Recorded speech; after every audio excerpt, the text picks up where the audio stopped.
கல்லம் வேற ஆளுக்கு தான் அந்த பதவின்னு சொல்லிவிட்டார்களே, ஆனால் பேச்சுவார்த்தை நடத்துவோம். ஃபௌசாபினா அப்ப நமக்கு உள்ளதுன்னு சொல்லி வசியத் செஞ்சிருவாங்க. ஆட்சியை வசியத் செய்யறதுக்கு இந்த வசியத்துன்னு சொல்லுவாங்க. அலிக்கு வசியத் செஞ்சாங்க என்று கூட ஷியாக்கள் பரப்பிட்டு இருந்தாங்க. நமக்கு வாங்கிடலாம், எப்படியாவது பேசி வாங்கிடலாம் என்று சொல்றார். இப்ப கால அலியுன், அப்ப அலி ரலியல்லாஹு அன்ஹு சொல்றாங்க, இன்னா வல்லாஹி லைன் ஸஅல்னாஹா ரசூலுல்லாஹி ஸல்லல்லாஹு அலைஹி வஸல்லம், நாம இப்ப ரசூலுல்லாஹ்ட்ட போய் பதவியை நம்ம கேட்டு விட்டால், அதிகாரத்தை இப்ப கேட்டு விட்டோமே ஆனால், ஃபமனானாஹா அவங்க கேட்டு மறுத்து விட்டார்களே ஆனால், லா யூதீனாஹன் நாசு பஅதஹு அதுக்கு பிறகு மக்கள் நமக்கு தரமாட்டாங்க. ரசூலுல்லாஹ்ட்ட கேட்டு உங்களுக்கு கிடையாதுன்னு வைங்க, அப்புறம் மக்கள் நம்மளை தேர்ந்தெடுப்பாங்களா? கேட்காம இருக்கிறது தான் கிடைக்கிறதுக்கான சான்ஸ். வல்லாஹி இன்னி வல்லாஹி லா அஸ்அலுஹா ரசூலுல்லாஹி ஸல்லல்லாஹு அலைஹி வஸல்லம், ரசூலுல்லாஹ்ட்ட கேட்க மாட்டேங்கறாங்க. இத கூட எதுக்கு சொல்றோம்? சஹாபாக்களை பின்பற்றணுங்கிறீங்களே, இது அதாவது மனிதங்கிற முறையில் எல்லா வகையிலும் நமக்கு வர மாதிரி உங்களுக்கு வர மாதிரி எல்லா விதமான பலமையும் இருந்தது. அவங்க மரணத்தை நெருங்கிட்டாங்கிற ஒரு நேரத்தில் ஆட்சியா இருக்குங்கிற பத்தி யாரா பேச மனசு வருமா? அப்படிப்பட்டவங்களும் எல்லாரும் இருந்தாங்கன்னு சொல்லல. ஒவ்வொரு வகையான தன்மைக்கும் ஒவ்வொரு வகையான ஹதீஸ்கள் ஆதாரம் காட்டி சொல்றேன். அப்படிப்பட்ட தன்மை படைத்தவர்கள் இருக்கிறார்கள் என்று நான் சொன்ன விஷயம் சும்மா தூண்டி விடுற அடிப்படையில் பேசாம, இதுக்கு அந்த அர்த்தம் இருக்குதா இல்லையா? பதவியை விரும்பினாங்களா இல்லையா? மரண வேளையில் பதவி விரும்பினாங்களா இல்லையா? மூத்தா போனவன இந்த இடத்தை பிடிச்சிக்கணும் என்று நினைத்தார்களா இல்லையா? நம்ம கேட்டுட்டா இல்லைன்ட்டா கிடைக்காது என்பதற்காக கேட்காம இருந்தாங்களா இல்லையா?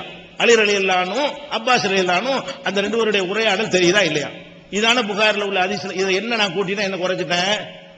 இது இருக்கிறது எதுக்கு இதை சொல்றேன்? அதெல்லாம் நரகவாசி சொல்றேன்னா தியாகத்தை எல்லாம் சொல்றேன். அவங்க எல்லாம் மன்னிக்கிறவனா இருக்கிறான். என்ன தப்பு உங்களுக்கு நடந்திருந்தாலும் சொர்க்கவாசிகள் நற்செய்தி சொல்லப்பட்டு விட்டார்கள். அவங்கள எல்லாம் மன்னிப்பாங்கிற ஒரு பதிரில் கலந்துகிட்ட ஒரு காரணத்துக்காக எல்லாம் எல்லாத்தையும் மன்னிச்சிருவான். அவங்கள ஃபாலோ பண்ணணுமா நம்ம? அதான் கேள்வி. தவறுகள் அவங்க செய்வாங்க, எல்லாம் மன்னிப்பான், அதான் அர்த்தமே தவிர அவங்க என்ன செஞ்சாலும் பின்பற்றணும்னு சொல்றீங்களே, இதெல்லாம் பின்பற்றத்தக்க ஒரு விஷயம் இல்லதானே? பின்பற்ற விஷயம் இந்த மாதிரியான ஒரு மூத்தா இருக்கிற நேரத்தில் இப்படிலாம் கேட்பது வந்து பின்பற்றத்தக்க ஒரு மேட்டரா என்பதற்கு சொன்னா இது தப்பா சரியா? இதுல சஹாபாக்களை இழிவுபடுத்துறது என்ற தலைப்புல தான் இதை பேசணுமா? பின்பற்றுவதற்காக முன்ன பின்ன என்ன கான்செப்ட்ல வருதுன்னு பார்க்கணும் இருந்தீங்கல்ல, அது உங்களுக்கு மட்டும் உள்ள ட்ரேட் மார்க்கா எங்களுக்கெல்லாம் உள்ளதா அது என்று நீங்க அதுக்குரிய நான் பதில இங்கே பதிவு செய்து கொள்கிறேன். அடுத்ததா வந்து இன்னொரு விஷயம் என்னன்னு கேட்டா, அவங்கள்ட்ட கொள்கை குழப்பம் வந்துருச்சு. யாருக்கு? ரசூலுல்லாஹ்வுடைய சஹாபாக்களுக்கு வந்து கொள்கை குழப்பம் வந்து விட்டது ரசூலுல்லாஹ் மௌத்தா போன உடனே. ஆனால் குர்ஆன் வசனம் சொன்னது கட்டுப்பட்டார்கள், அது வருது, அது சேர்த்து சொல்லிட்டாரு. அப்ப எதுக்காக அதை சொல்றேன்னு விளங்குது. இப்ப கொள்கை குழப்பம் வந்துச்சா இல்லையா? ரசூல் ஸல்லல்லாஹு அலைஹி வஸல்லம் மௌத் ஆயிடுறாங்க. மௌத் ஆகலன்னு யார் சொல்றா? உமர் ரலியல்லாஹு அன்ஹு சொல்றாங்க. மக்களும் அதிகமான மக்களும் சொல்றாங்க. அதுக்கு பதிலாக அபூபக்கர் வந்து என்ன செய்யறாங்க? மன் கான யஅபுது முஹம்மதன் ஃபஇன்ன முஹம்மதன் ஸல்லல்லாஹு அலைஹி வஸல்லம் கத் மாத. யாராவது முஹம்மதை வணங்குனீங்க, முஹம்மது ஸல்லல்லாஹு அலைஹி வஸல்லம் மௌத் ஆயிட்டாங்க. மௌத்தாவலன்னு சொல்வது உங்களை கடவுளாக்குறன்னு அர்த்தம். அல்லாஹ் தான் ஹய்ய் லா யமூத். வமன் கான யஅபுதுல்லாஹ ஃபஇன்னல்லாஹ ஹய்யுன் லா யமூத். அல்லாஹ்வை நீங்க வணங்குனீங்கன்னா அவன் தான் மௌத்தாகாம உயிரோட இருப்பான். அப்ப ரசூலுல்லாஹ் மௌத்தா போக மாட்டாங்கன்னு நினைச்சீங்கன்னா அல்லாஹ் வைக்கிட்டீங்க என்று அபூபக்கர் அவர்கள் கொள்கை குழப்பத்தை தான் சொல்றார்கள். அப்படி நினைப்பது கொள்கை குழப்பம் தான். அதுல அது நான் சொல்லல, அபூபக்கர் அவர்கள் தான் சொல்கிறார்கள். வெட்டி போடுவேன்னு சொல்ற அளவுக்கு இருந்தார்கள். அது என்னத்தினால அந்த குழப்பம் ஏற்பட்டதுக்கு காரணத்தான் நீங்க சொல்லலாம். கவலையில் இருந்தார்கள், துக்கத்தில். சரி, துக்கத்தில் இருக்கட்டும், துக்கத்தில் தப்பான முடிவு தானே எடுத்தாங்க, துக்கத்தில் தானே எடுத்தாங்க. அதுக்கப்புறம் அபூபக்கர் அவர்கள் அந்த வசனத்தை ஓதி காட்டின உடனே என்ன நடக்குது? உமர் சொல்றாங்க, வல்லாஹி என்ன வசனம் ஓதுறாங்க? இன்னக மையத்துன் இன்னகும் மையத்துன்ங்கிறது ஓதுறாங்க. உமா முஹம்மதுன் இல்லா ரசூல் கத் ஹலத் மின் கப்லிஹி ருசுல்ங்கிற வசனத்தை ஓதுறாங்க.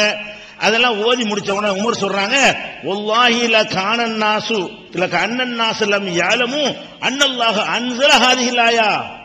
இப்படி ஒரு வசனத்தை அல்லாஹ் அருளினான் என்பது தெரியாதவர்களாக நாங்கள் இருந்து விட்டோம். இவ்வளவு தெளிவாக இருக்கு, இது கூட தெரியாதவர்களை போல நாங்கள் இருந்து விட்டோமே. ஹத்தா தலாகா அபூபக்கர், அபூபக்கர் இதை ஓதி காட்டுற வரைக்கும் இப்படி ஒண்ணு குர்ஆன்ல இருக்குன்னு எங்களுக்கு தெரியாம போச்சே என்று சொல்லிவிட்டு ஃபதலக்காஹன் நாசு குல்லுஹும், இந்த வசனங்களை எல்லாம் எல்லாரும் கோரஸ சொல்ல ஆரம்பிக்கிறாங்க. எந்த அளவுக்கு? ஃபமா அஸ்மவு பஷரம் மினன் நாஸ் இல்லா யத்லுஹா, ஒருவர் கூட ஓதாம இருக்கலத.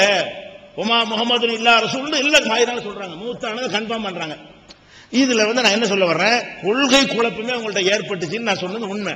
அது உண்மையான கற்பனையா, மூகமா, இல்லாததா, இருந்ததா? மூத்தா போலன்னு சொல்றது இருக்கா இல்லையா? அது சொன்னாங்களா இல்லையா? அதோட நிறுத்திக்கல. இந்த வசனங்கள் ஓதுன உடனே குழப்பம் தீர்ந்தது. குர்ஆனுக்கு கட்டுப்படுங்க, சஹாபாக்கள் அப்படி இருந்தாங்கன்னு பெருமைப்படுத்துவதற்கு சொன்ன ஒரு விஷயம். சஹாபாக்கள் கொள்கை குழப்பம் நானா சொன்னேன்? சஹாபாக்கள் கொள்கை அபூபக்கர் அந்த வாசகத்தை சொல்றாரு. அந்த ஆயத்து இருக்கிறது எங்களுக்கு தெரியாதவங்க போயிட்டோம்னா அதான கொள்கை குழப்பம். அப்ப இதுல என்ன சஹாபாக்களை புகழ்றோங்கிற ஒரு கான்செப்டை வச்சுக்கிட்டு நீங்க வழிகட்டவர்கள் மாதிரி முத்திரகுத்த பாக்குறீங்க. இது சரியான அணுகுமுறை. அறிவுபூர்வமா பேசுங்க. சும்மா உணர்ச்சியை தூண்டுற மாதிரி எதை வேணாலும் பேசி விட்டு போயிடலாம். அறிவுபூர்வமாக இதுல இந்த அர்த்தம் இருக்குதா இல்லையா, திருந்தினாங்களா இல்லையா, இது அதற்குரிய பதிலாக நான் என்ன செய்யறேன், பதிவு பண்ணுகிறேன். அடுத்தது என்னன்னு கேட்டா, அவங்களுக்குள்ள அந்த சண்டையெல்லாம் வருது இல்லையா, பதவி சண்டை வருதுங்கிறேன். ரசூல் ஸல்லல்லாஹு அலைஹி வஸல்லம் மௌத்தா போன உடனே பதவி சண்டை. என்ன பதவி சண்டை? முஹாஜிர் அன்சார், உள்ளூர் வாசி வெளியூர் வாசின்னு இருக்கிறாங்க. அப்ப அதுல என்ன மாதிரியான மேட்ரு வருதுன்னு கேட்டா, முடிஞ்சோ. அஸ்ஸலாமு அலைக்கும் வரஹ்மத்துல்லாஹி வபரகாத்துஹு. கண்ணியத்திற்குரிய சகோதரர்களே, சஹாபாக்களுடைய விஷயத்துல நீங்க கிளிப்புல பாத்தீங்க, எவ்வளவு ஆக்ரோஷமா அவருடைய முக பாவனையெல்லாம் பார்த்து இப்ப எவ்வளவு சுருங்கி பேசுறாரோ அந்த அளவுக்கு அங்க பேசல.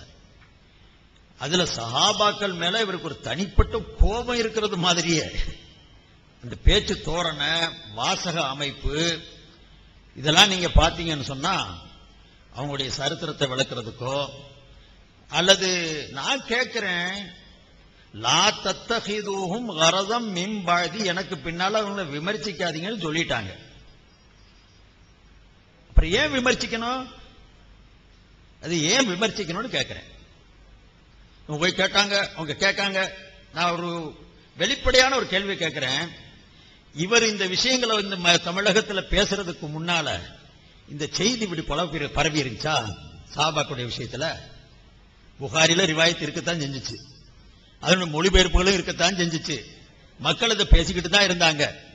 இன்னைக்கு எல்லாருமே எதிர்த்து பேசி எடுத்து பேசி அவங்கள சஹாபாக்கள் சொன்னா அவர் என்ன, அவர் நம்மளும் தான், நானும் ரிஜாலும் வகும் ரிஜாலும் என்ன, அவங்களுக்கு என்ன பெரிய மரியாதை, அவங்களுக்கு வஹி வந்துச்சா? இல்லை கேள்விகள்லாம் மென்மேல போச்சு. நான் அடுத்ததுல சொல்றேன், வஹி வந்துச்சா, அவங்களுக்கு வஹியுடைய தொடர்பு இருக்குதா, அவங்களை என்ன பின்பற்ற. நான் அப்பவும் சொன்னேன், பின்பற்றுறதுங்கிறது சண்டை போட்டுறதுல இல்ல, மார்க்க விஷயத்துல கூடி முடிவெடுத்து ஒன்னு சொல்றாங்கன்னா 137 சஹாபாக்கள் கிட்டத்தட்ட நான் எடுத்து சொன்னேன் உங்களுக்கு. அவங்க உலமாக்களா இருந்தாங்க, அறிஞர்களா இருந்தாங்க, அந்த ஆய்வாளர்களா இருந்தாங்க. அவங்க எல்லாம் சேர்ந்து ஒரு மசாலா சாட்லா சொல்றாங்கன்னு சொன்னா சுன்னத்துனா சுன்னத்து தான், பரதுன்னா பரது தான். அவங்க சுன்னத்தை விளங்குனதை விட நம்ம சுன்னத்தை விளங்கிற போறோமா?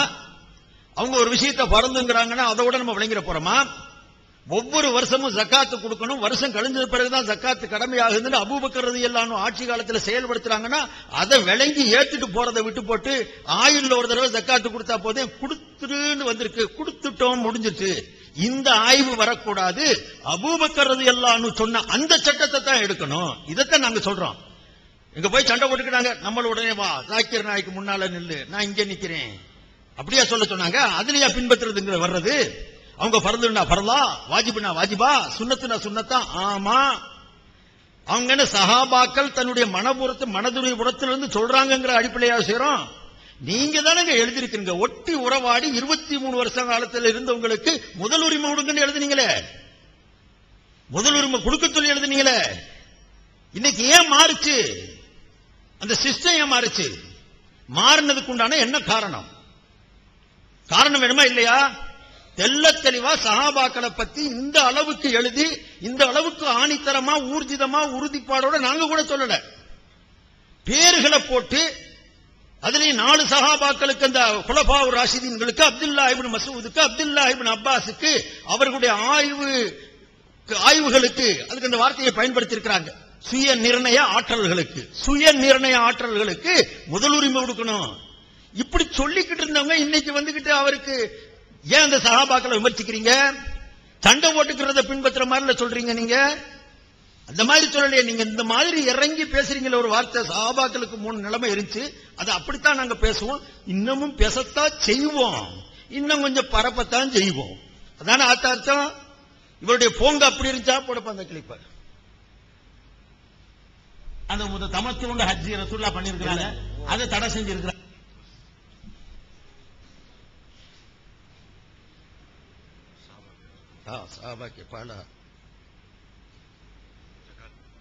நாங்க ஆட்சியாளரை ஏத்துக்குருவோம். ஆனால் இந்த ஜகாத்துங்கிற டாபிக் வந்தீங்க என்று சொன்னா எங்களுக்கு இஸ்லாமே வேண்டியதில்லை.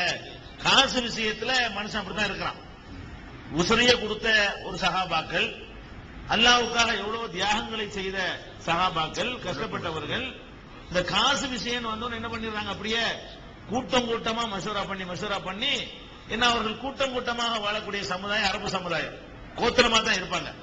அந்தந்த கோத்திரத்தார்கள் தங்களுக்குள்ள ஒரு ஆலோசனை பண்றாங்க. ஆலோசனை பண்ணி நம்ம இனிமே ஜக்காத்து கொடுக்க கூடாது, ஜக்காத்து கொடுக்க கூடாதுன்னு முடிவு எடுக்கிறாங்க. ஆயத்துக்களை வளைக்கிறாங்க. காசு விஷயம் சொன்னா அப்படித்தான் ஆயிருவாங்க. அண்ணன் எப்ப சாவான், தின்ன எப்ப காலியாகும். இந்த வார்த்தையுடைய நீங்க அமைப்புக்குள்ள கொஞ்சம் கவனிங்களேன். நான் சூடு ஏத்தல, சூடு ஏறுது எனக்கு. உங்களுக்கே நான் சூடு ஏத்துறேன். அவர் வேற என்ன இப்னு அரபிக்கு ஒரு நளினமா பேசினார். நான் தான் சொல்றேன், இப்னு அரபி குஃபுரா இருந்துன்னா ஜஹன்னத்துல போய் விழுகிறாரு. எங்களுக்கு என்ன அவர் செய்தது, நான் செயல்பாட விமர்சிக்கிறேன். ஏன்னா இப்னு அரபியுடைய பேரால ஏதாவது பொய்கள் சொல்லிட்டாங்களோ கூடிய பயம் வருது. அதனால அவர் உண்மையிலேயே அந்த மாதிரி சொல்லியிருந்தா மிகப்பெரும் தவறு செஞ்சிருக்கிறார். ஒன்னு கிறுக்கு பிடிச்சிருக்கணும் அல்லது பெரிய தவறு இருக்கிறார் அப்படிங்கிற அர்த்தத்தில் தானே சொல்றோம். நம்ம அவருக்கு என்னமோ தாலிபி கட்டி காப்பாத்தி, நீங்க அப்படி இல்லையே, எல்லாத்தையும் எடுத்து விசிறு. கல்வி கடலாம் கஜாலி போட்டுக்கிட்டு அவரை போட்டு இந்த பாடுபடுத்துறீங்களே. அவர் சொன்ன நல்ல அர்த்தத்துக்கு கூட தப்பு அர்த்தம் இல்லவா கொடுக்குறீங்க. நான் அடுத்து சொல்லும்போது இன்ஷா அல்லாஹ் சொல்றேன். சமயம் என்ன ஒண்ணுக்கு இந்த 12 நிமிஷம்ங்கிறது ரொம்ப பெரிய அவதியா இருக்குது நமக்கு. அருமை சகோதரர்களே, சஹாபாக்களுடைய விஷயத்துல நடந்துகிட்ட விதம் இவர்களுக்கு சரியில்லை. அவர் சொல்லக்கூடிய விதம் மக்களை வழிகெடுக்கக்கூடிய வழிமுறை. அதே மாதிரி பாருங்க, சண்டை போட்டுக்கிட்ட விஷயத்திலேயே என்னத்தை சொல்லிட்டாங்க, ஆட்சி விஷயத்துல ஆட்சிக்கு போய் அடிச்சுக்கிட்டாங்க. நானும் கூட இந்த புகாரியுடைய இதை வாசிச்சேன். ஸல்லல்லாஹு அலைஹி வஸல்லம் போய் ஹஜ்ரத் அப்பாஸும் அலியும் கேட்க போறாங்க. நம்ம போய் பேசி காப்போம், நமக்கு கிடைச்சிருச்சுன்னா நம்ம இருப்போம், இல்லது வேற ஒருத்தருக்கு கொடுக்குறாங்கன்னு சொன்னா நம்ம விஷயத்துல அவங்க ஏதாவது நல்ல உபதேசங்கள் செய்வாங்க அப்படின்னு சொல்றாங்க. அதற்கு அலி சொல்றாங்க, வேண்டாம் விட்டுருங்க. நபி ஒரு சமயம் கொடுக்க வேணாம்னு சொல்லிட்டா பின்னால யாரும் கொடுக்கவும் மாட்டாங்க. கிடைச்சா கிடைக்கட்டும், கிடைக்காட்டி போகட்டும். நபியுடைய வாயால ஏன் சொல்ல வைக்கிறீங்க? கூடிய ஒரு நிகழ்ச்சி நடந்ததுதான், இல்லன்னு சொல்லல. புகாரி இந்த உலகத்துல அந்த காலத்துல இருந்து தான் படித்து கொடுத்துக்கிட்டு இருக்காங்க. எல்லாரும் படிச்சாங்க. யாரு பட்டைய போட்டு யாரு பதவி வெறிக்கு அடைஞ்சாங்க, அண்ணன் எப்ப சாவான் தின்ன எப்ப காலியாங்கன்னு எந்த காலத்திலேயாவது யாராவது பேசியிருக்கிறாங்களா? ஏன் நீங்க இந்த மாதிரி ஒரு வழிமுறையை ஏத்துக்கிட்டீங்க? அதோட நிக்கலைங்க. மார்க்க சட்ட விஷயங்கள் வந்தாங்கல்ல, 3 தலாக் விஷயத்துல ஹஜ்ரத் உமரை போட்டு என்ன பாடுபடுத்துறாரு? ஹஜ்ரத் உமருடைய விஷயத்துல என்ன சொன்னாரு? அதை போட கொடுங்க. ஒரு ஹஜ் தமத்துன்னு உங்களுக்கு தெரியும். தமத்துன்னு சொன்னா ஒரு பயணத்துல ஹஜ்ஜையும் உமராவையும் சேர்த்து செய்யறது. அது தமத்து கைரான்னு 2 வகையா சேர்த்துக்கிடுவாங்க. அதுல ஒரே பயணத்துல போய் ஹஜ்ஜையும் உமராவையும் சேர்த்து செய்யறது, ஒரு பயணத்துல சேர்க்கறதுக்கு பேரு இந்த தமத்துன்னு சொல்லுவாங்க. வெறும் ஹஜ்ஜுக்கு போறதுக்கு பேரு இஃப்ராத். அங்க உமரா செய்ய மாட்டாங்க, வெறும் ஹஜ் செஞ்சுட்டு வருவாங்க. ஹஜ்ரத் உமர் ரலியல்லாஹு தஆலாவுடைய ஆட்சி காலத்துல ஹஜ்ரத் உமர் சொல்லிக்கிட்டு இருந்தாங்க, வெறும் நீங்க ஹஜ்ஜுக்கு மட்டும் வாங்க, உமராவை சேர்த்து செய்யறதுக்காக வராதீங்க. உமராவுக்குன்னு தனி பயணம் வேண்டாம் பண்ணுங்க, ஹஜ்ஜையும் முழுமையா செய்யுங்க, உமராவையும் முழுமையா செய்யுங்க. ஹஜ்ஜுக்குன்னு பயணப்பட்டு வந்தீங்கன்னா அது ஒரு முழுமையா இருக்கும், உமராவுக்குன்னு ஒரு பயணம் செஞ்சுட்டு வச்சீங்கன்னா அது முழுமையா இருக்கும். இந்த ரெண்டையும் ஒரு பயணத்துல செஞ்சா ஒரு கல்லுல 2 மாங்காய் விழுக வைக்கிறது மாதிரி ஆகுது. அல்லாஹ்வுக்குன்னு செய்யக்கூடிய இபாதத்துல கொஞ்சம் பாடுபடுங்க. இந்த வகையில ஹஜ்ரத் உமர் ரலியல்லாஹு மக்களுக்கு போதிச்சாங்க. அரசாளக்கூடியவர், கலீஃபா, நபிகள் நாயகம் ஸல்லல்லாஹு அலைஹி வஸல்லத்துக்கு பிரதிநிதி, நீதி வழுவாதவர், உள்ளதிலேயே மிகப்பெரிய அறிவாளி, அதுல மிகப்பெரிய முதல் தரத்தில் வைக்கப்பட்ட முஃப்தி. இப்படிப்பட்ட ஹஜ்ரத் உமர் ஒரு சட்டத்தை சொல்றாருன்னா இவர் என்ன சொல்றாரு தெரியுமா? இவர் சொல்றாரு, ஹஜ்ஜி ரசூலுல்லாஹ் பண்ணிருக்காங்க, அதை தடை செஞ்சிருக்காங்க. மவனே அவ வாப்பா ஏத்திருக்காரு. உமர் ரலியல்லாஹு போட்ட உத்தரவு இணைஞ்சிருக்காரு. எங்க வாப்பா எப்படி உத்தரவு போடுவாரு? அல்லாஹ்வுடைய ரசூல் செஞ்சிருக்கும் போது அவர் சொல்ல நான் எப்படி கேட்பேன் அப்படின்னு சொல்லி சஹாபாக்களை ஹஜ்ரத் உமர் தடுத்தாங்களாம். உடனே அவருடைய மகன் எதிர்த்தாராம். அவரை எதிர்த்து இவருக்கு என்ன உரிமை இருக்குது? எங்க வாப்பாவே அதை பத்தி சொல்லி இருக்கும் போது யாரை பத்தி பின்பற்றணும்? பல நீளமான அவருடைய கிளிப்ஸ் இருக்குது, போட்டா அதே 12 நிமிஷம் ஓடும். அதனால நான் அதை சுருக்கி சொல்றேன். இந்த கிளிப்ஸ் நீங்க கேட்கறீங்க. அதுல இவர் சொல்றாரு, இன்ன இடத்துல பேசுறாரு, அவருக்கே தெரியலைங்க தமத்து ரசூலுல்லாஹி ஸல்லல்லாஹு அலைஹி வஸல்லம் தமத்து செஞ்சிருக்காங்க, இது உமருக்கு தெரியாம இருந்துச்சு, அவருடைய மகனுக்கு தெரிஞ்சுக்கிச்சு இப்னு உமருக்கு தெரிஞ்ச இந்த சட்டம் உமருக்கு தெரியல. எவ்வளவு ஒரு மோசமான குற்றச்சாட்டு இது. சரி, தெரியல, தெரியாம எல்லா சட்டமும் உமருக்கு தெரிஞ்சிருக்குங்கிற கட்டாயம் அல்ல. ஆனா இந்த சட்டம் தெரியலங்கிறதுக்கு ஏதாவது ஆதாரம் வச்சிருக்கீங்களா? இந்த சட்டம் தமத்துடைய ஹஜ்ஜு கூடும், தமத்துடைய செய்யாதீங்க, இப்ராதுக்கு மட்டும் வாங்க, வெறும் ஹஜ்ஜுக்கு பேரப்பட்டு வாங்க, உம்ரா செஞ்சா சேர்த்து செஞ்சீங்கன்னா அது கூடாதுன்னு உமர் விளங்கி வச்சிருந்தாரு. அந்த மாதிரி உமர் விளங்கி வச்சிருந்தாருங்கிறது ஏதாவது ஆதாரம் இருக்குதா? தமத்து செய்யாதீங்கன்னா ரெண்டையும் ஒரு நேரத்தில் செய்யறதுனால பல சிக்கல்கள் இருந்துச்சு. நன்மை முழுமையா கிடைக்கணும்னா ஒவ்வொரு பயணத்துக்கு தனியா வாங்கன்னு சொல்றாங்க. அத ஒரு சிறப்பான வழிமுறையை கொடுக்கறாங்க. இப்ராதும் செய்யலாம், தமத்துவும் செய்யலாம், தனிப்பட்ட ஹஜ்ஜுக்குன்னு வரலாம், ரெண்டும் சேர்ந்து செய்யறதுக்குன்னு வரலாம். சிறந்தது அது வெறும் ஹஜ்ஜுக்கு புறப்பட்டு வாங்க. இப்படித்தானங்க அங்க 3 இடத்துல கையை கட்டுறோம். எங்க கட்டுறது சிறந்ததுன்னு ஒண்ணு எடுப்போமா இல்லையா? கையை கட்டுறீங்கல்ல தக்பீர்ல, அப்ப ஏதாவது ஒரு வழியை தேர்ந்தெடுக்கணும்னா ஏதோ ஒரு காரணத்தை வச்சு தேடுவோம். அந்த மாதிரி 2 வழியில இந்த 3 வழியில எது சிறந்ததுன்னு சொல்லும் போது ஹஜ்ரத் உமர் ஒரு வழியை சிறந்ததுன்னா அவருக்கு அந்த சட்டம் தெரியல, மகனுக்கு தெரிஞ்சிருக்கு. பாப்பாவுக்கு அதுல எவ்வளவு ஆக்ரோஷமா அவங்க பேசியிருக்கிறாங்க தெரியுமா? அவர் சொல்றாங்களாம், பொன்னெழுத்துக்களால் பொறிக்கப்பட வேண்டிய விஷயத்தை அப்துல்லா இப்னு உமர் பேசுறார். அவருடைய மகன் என்ன பேசினாராம்? அவர் கேட்கிறாராம், அஃப ரசூலுல்லாஹி ஸல்லல்லாஹு அலைஹி வஸல்லம் அஹக்கு அன் தத்தபிஉ சுன்னத்தஹு அவ் சுன்னத உமர. குதிச்சு போய் அப்துல்லா இப்னு உமர் கேட்டாராம். ஒருத்தர் வந்து கேட்கிறார், ஒரு சாம்புவாசி, சிரியாவாசி, நீங்க தமத்துடைய ஹஜ் செய்யலாமான்னு கேட்கிறார். அப்துல்லா இப்னு உமர் சொன்னாரு, செய்யலாம்னு சொன்னாரு. அப்ப அவர் சொன்னாரு, உங்க வாப்பா வந்து அதுக்கு தடுக்கிறாரு, இதை செய்யுங்கன்னு சொல்றாரு, அதை விட்டுட்டு இதை செய்யுங்கன்னு சொல்லி ஜனாதிபதி சொல்றாருன்னு சொன்னா, அப்ப ஹஜ்ரத் இப்னு உமர் கேட்டாராம், ரசூலுல்லாஹ் ஒன்னு செய்ய அந்த சுன்னத்தை நீங்க பின்பற்றுவீங்களா, எங்க வாப்பா சொன்ன சுன்னத்தை நீங்க பின்பற்றுவீங்களா? அப்புறம் சொன்னார், ரசூலுல்லாஹ்வுடைய இதை தான் பின்பற்றுவோம் அப்படின்னு சொன்ன உடனே, அப்ப இதை ரசூலுல்லாஹ் ஆகும் இருக்கிறாங்க, செஞ்சிருக்கிறாங்க, செய்யுங்கன்றான். இந்த அளவுக்கு மட்டும் இந்த ரிவாயத்துக்கள்ல இருந்துருச்சுன்னா இது சொல்லி இருக்கலாம் சார்களே. இமாம் ஹஜ்ரத் உமரை பற்றி விமர்சிக்கப்படுவதற்கு முன்னால் இது சம்பந்தப்பட்டு வந்திருக்கக்கூடிய அத்தனை ரிவாயத்துகளையும் பார்க்கணுமா இல்லையா? என்ன பத்தி நீங்க குறை சொல்றதுக்கு முன்னால எல்லார்ட்டையும் கேட்டு தெரியணுமான்னு உங்களுக்கு கவலை வந்துச்சே. அவர் அன்வர் பாஷாவுடைய இதை கேட்காம நீங்க போட்டீங்களேங்க கூட கவலையில சொல்றீங்களே. ஹஜ்ரத் உமரை பத்தி விமர்சிக்க போறீங்க, ஒரு பாரதூரமான கருத்தை சொல்ல போறீங்க, அவருக்கு சட்டம் தெரியலன்னு சொல்ல போறீங்க. அதுக்கு முன்னால் அது சம்பந்தப்பட்ட ரிவாயத்து தெரியாதா? நிச்சயமா தெரியும், இவருக்கு தெரியும். தேவைப்பட்ட இடத்தை பொறுக்கி எடுத்துக்கிட்டார். ஹஜ்ரத் இப்னு உமர் சொல்றார், அந்த கேட்ட மனுஷர்கிட்ட உமர் தடுக்கிறாரு, ரசூலுல்லாஹ் செஞ்சிருக்கிறான்னு கேட்டிய, வைலக்கும் அலா தத்தகூனல்லாஹ இன் கான உமரு நஹா அன் ذلك.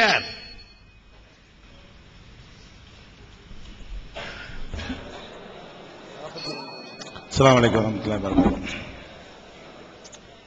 அன்புக்குரிய சகோதரர்களே, ரசூல் ஸல்லல்லாஹு அலைஹி வஸல்லம் என்ன மேட்டர் சொன்னோம்? இறந்தவுடனே பதவிக்காக வேண்டி ஒரு பிரச்சனை ஏற்பட்டுச்சு அப்படின்னு சொன்னோம். அது எதை வச்சு சொல்றோம் என்று கேட்டால், அவங்களுக்கு மத்தியில் ரசூல் ஸல்லல்லாஹு அலைஹி வஸல்லம் இறந்து போன உடனே அன்சார்கள் எல்லாம் ஒரு இடத்துல கூடுறாங்க. சகீஃபத் பனு சாயிதாங்கிற ஒரு இடத்துல குழுமுறாங்க. அவங்களுடைய தலைவர், அந்த அன்சாருடைய தலைவர் தஷஹத ஹதீபுஹும், அவங்களோட ஹதீப் அந்த மக்கள் எல்லாம் கூட்டி வச்சு உரை நிகழ்த்துகிறார். வேற சில ரிவாயத்தில் ஹதீப் யாருன்னு வருது. அவர் என்ன உரை நிகழ்த்துறாரு? ஃபனஹ்னு அன்சாருல்லாஹ், நாம் எல்லாம் அல்லாஹ்வுடைய அன்சார்கள், கதீபத்துல் இஸ்லாம், நம்ம இஸ்லாமுடைய படை அணியினர் நாம. அப்புறம் அன்தும் மாஷரல் முஹாஜிரின், முஹாஜிர் மக்களே, நாங்க அன்சார்கள், அல்லாஹ்வுடைய படை.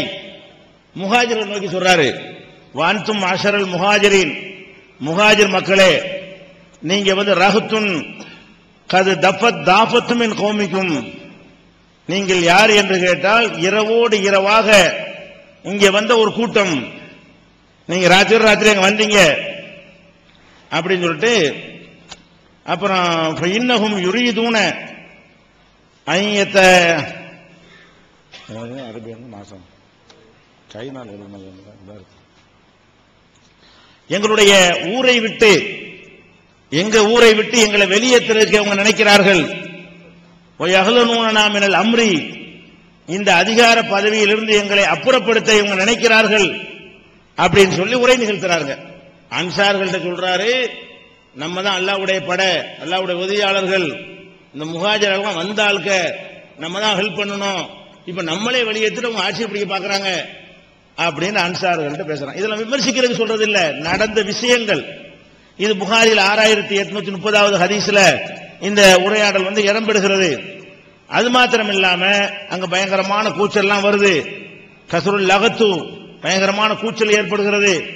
உமர்லான சொல்றாங்க, நான் பிளவு இதோட ஏற்பட்டு விடுமோ என்று பயந்துட்டேன், அவ்வளவு முத்தி போய் இருந்தது. அது எந்த அளவுக்கு போய்விட்டது என்றால், மின்னா அமீர் மின்கும் அமீர், ஒன்னு சரியா வராட்டி 2 அமீர் ஆக்கிக்கிறோம், நாட்டை 2 பிரிச்சு 2 அமீர் 2 நாடு, அப்ப நாங்க ஒரு ஆட்சி நீங்க ஒரு ஆட்சியை வச்சுக்கிறோம், விட்டு தர மாட்டோம் என்று 2 தரப்புலையும் சொன்னாதான் அந்த வாசகம் வரும். மின்னா அமீர் மின்கும் அமீர், இதுவும் புகாரில் தான் வரக்கூடிய விஷயமா இருக்கிறது. இதையெல்லாம் வைத்துக் கொண்டுதான் நான் என்ன சொல்றேன் கேட்டா, அந்த நேரத்தில் அந்த பதவியை அன்சார்கள் அடைவதா முஹாஜிர் அடைவதா, நாங்க தான் உதவி செஞ்சோம் நீங்க வந்தாளுக்க என்கிற அளவுக்கு ஒரு நிலைமை இருந்தது. ஆனால் உமர் ரலியல்லாஹு அற்புதமான ஒரு குத்பா உரையை நிகழ்த்தி அதை அமைதிப்படுத்தி அபூபக்கரை கையை நீட்ட சொல்லி பையத் செய்ய விட்டு எல்லாம் செஞ்சுட்டாங்க. விஷயம் முடிந்தது, சுமூகம் முடிஞ்சது. அது ஒரு விஷயம். மனிதர் என்ற முறையில இது வந்ததா வரலையா, வந்ததுங்கிறத எதுக்கு சொல்றோம், இதை இழிவுபடுத்துற சொல்லல. மனிதன் இதெல்லாம் வரும், சஹாபாக்கள் மனிதர்கள் தான். ஆனா நமக்கு வந்துச்சுன்னா அல்ல மன்னிக்க மாட்டான், அவங்களை அல்ல அட்வான்ஸா மன்னிச்சு விட்டான், அவங்க தியாகங்களால் மன்னிக்கப்படுவார்கள். அந்த மாதிரியான ஒரு அடிப்படை இருக்கும் பொழுது நம்ம எதுக்கு சொல்றோம், அவங்க முடிவு சரியா இருக்கும்னா இதெல்லாம் சரியா இல்லையே, அது மாதிரி எல்லாமே இப்படித்தானே இருக்கு, ஆதாரம் இருந்தா பின்பற்றுங்க, ஆதாரம் அடி கொடுங்க என்பதற்காக சொல்ற விஷயம். இதுல அந்த சண்டை போட்டாங்கன்னு இருக்குதா, நான் இல்லாம அவதூறு சொல்லிட்டேனா, உணர்வு பூர்வம் பார்க்காம அறிவுபூர்வம் அதை பாருங்க, இருக்குதா இல்லையா. இது நானா சொல்றேன், புகார் யாருக்கும் தெரியாம இருந்துச்சான், யாருக்கும் தெரியாம இருந்துச்சுன்னா மொழிபெயர்த்து கொடுக்கல, ஒன்றும் தெரியாம இருந்துச்சு, மொழிபெயர்த்து கொடுத்தா தெரியத்தான் செய்யும். சரி, புகார்ல இந்த ஹதீஸ் மட்டுமா தெரியாம இருந்துச்சு, எல்லாமே தெரியாம இருந்துச்சு மக்களுக்கு. ஒரு விஷயத்தை ஒரு பயான்ல ஒரு ஹதீஸை எடுத்து சொன்னா அதான் தெரியும், மீதி உள்ளதெல்லாம் புகார்ல இருக்கிற இந்த உன்னை தவிர பாக்கி எல்லாம் தெரிஞ்சு வச்சிருக்கீங்க நீங்க. மக்களுக்கு தெரியாதுங்கிறதுனால இல்லைன்னு ஆயிருமா, தெரியாத சொல்றதுக்கான எழுதி வச்சிருக்கிறாங்க. அப்ப அதை சொல்லவே கூடாதா, எழுதவே கூடாதா, என்ன மக்கள்கிட்ட இருந்ததே சொல்லுங்க, இல்லாத சொன்னா இது மார்க்கம் சொல்ற தகுதி இல்லை. அப்ப இதனால மார்க்கம் சொல்ற தகுதி புகாரிக்கே இல்லை. போங்க, அவர் பாட்டுக்குள்ள பாரதூரமா எழுதி வச்சுட்டா அவருக்கு என்ன மார்க்கம் சொல்ற தகுதி இருக்கு, அவர் புகாரிக்கு தான் மூணு சொல்லி கொடுமா. அப்ப மார்க்கம் சொல்ற தகுதிக்கு இதுக்கு என்ன சம்பந்தம்? இது ஒரு இந்த மாதிரி கருத்து எல்லாருக்கும் இருந்தது. சஹாபாக்களை திட்டுறதுக்காக வேண்டி சிலர் சொல்லுவாங்க, அந்த கோஷ்டியில நாங்க கிடையாது, கண்ணியப்படுத்துவோம், அவங்க என்ன செஞ்சாலும் அல்ல மன்னிப்பான், ஆனா தப்பு தான், தவறு செய்யலன்னு அல்லாஹ் வாக்க முடியாது. அல்லாஹ் எந்த பிழையும் ஏற்படாது நாங்க சொல்ல மாட்டோம், எல்லா விதமான பிழைகளும் அவங்கள்ட்ட ஏற்படும், நம்மளோட கொஞ்சம் கம்மியா இருக்கும், அவ்வளவுதான், நம்மளோட ஜாஸ்தியா இருக்கும், ஆனா இல்லவே இல்லைன்னு சொல்ல இயலுமா? அப்ப அந்த அடிப்படைக்காக சொல்ற ஒரு விஷயத்தை வைத்துக் கொண்டு பயங்கரமா பில்டப் கொடுத்தா என்ன அர்த்தம்? இது நீங்க என்ன வேணாலும் கொடுங்க, நாங்க இது ஒளிச்சு ரகசியமா காதுக்குள்ள யார்ட்டும் சொன்னது இல்ல, உலக மக்கள் டிவியில நாங்க போட்டு சொன்னதை இதை எடுத்து காட்டினா நீங்க நிரூபிக்க வேண்டியது இல்ல, சொல்லத்தான் செஞ்சோம், சொல்லுவோம். இதை மட்டும் சொல்லாம முன்னேறது பார்த்தாங்கன்னா மக்கள் கரெக்டா சொல்லணும் விளைக்கிறோம். எதெல்லாம் சொன்னாங்களோ அது முழு உரையா நீங்க கேட்டீங்க. கோபமா சொல்றாரு, கோபமா தான் சொல்றேன். யார் மேல கோபம்? பின்பற்றணும்னு சொல்றாங்க, அவங்க மேல கோபம், சஹாபி மேல கோபம் சொல்றீங்களே வாங்க அப்படிதான் கேட்கிறேன். அது அப்ப சஹாபியை நோக்கியா பேசுறேன், கோபமா தான் சொல்றேன். யார் கோபம்? ஏப்ப பின்பற்ற சொல்றீங்களப்பா, வஹிதானே பின்பற்றனே, வஹி தரும் பின்பற்ற, என்னத்துக்காக அதுல இருந்து மாறினீர்கள்? அதைத்தான் நேற்று புறம் சொன்னோம். என்னத்துக்காக மாறணும்? வஹிதான் மார்க்கம்னா அதுதானே மாறணும், வஹியை தவிர இது மார்க்கம் இல்ல. அப்ப இதை இப்ப சஹாபாக்கள் அப்படி பண்ணிட்டு அப்படி பண்ணிட்டாரு, ஒண்ணு நாங்க பண்ணவெல்லாம் இல்ல, இருக்கிறத எடுத்து அது என்ன விஷயத்தை சொல்கிறது அதை அப்படியே சொல்கிறோம். சொல்லிவிட்டு அங்கங்க சொல்லிருப்போம், முழுசா கேட்டீங்கன்னா அதுக்காக வேண்டி நீங்க அவங்கள நரகத்து போயிருவாங்க நினைச்சிடாதீங்க. இந்த செயல் தவறு, அவங்க மன்னிக்கப்படுவார்கள், அவங்க சிறந்தவர்கள், திட்டக்கூடாது, ஏசிடக்கூடாது, நடந்தது சொல்றது. இதுதானே இவ்வளவு சேர்த்தல சொல்லி இருக்கிறோம். நீங்க மொத்த உரைகளை கேட்டு பாருங்க விமர்சிக்கிறதுக்காக வேண்டி. சரி, இது ஒண்ணாச்சா. அடுத்ததாக இன்னொரு விஷயம் என்னன்னு கேட்டா, அந்த ஒட்டக போற சொல்றாரு. ஒட்டக போற சொல்லும் போது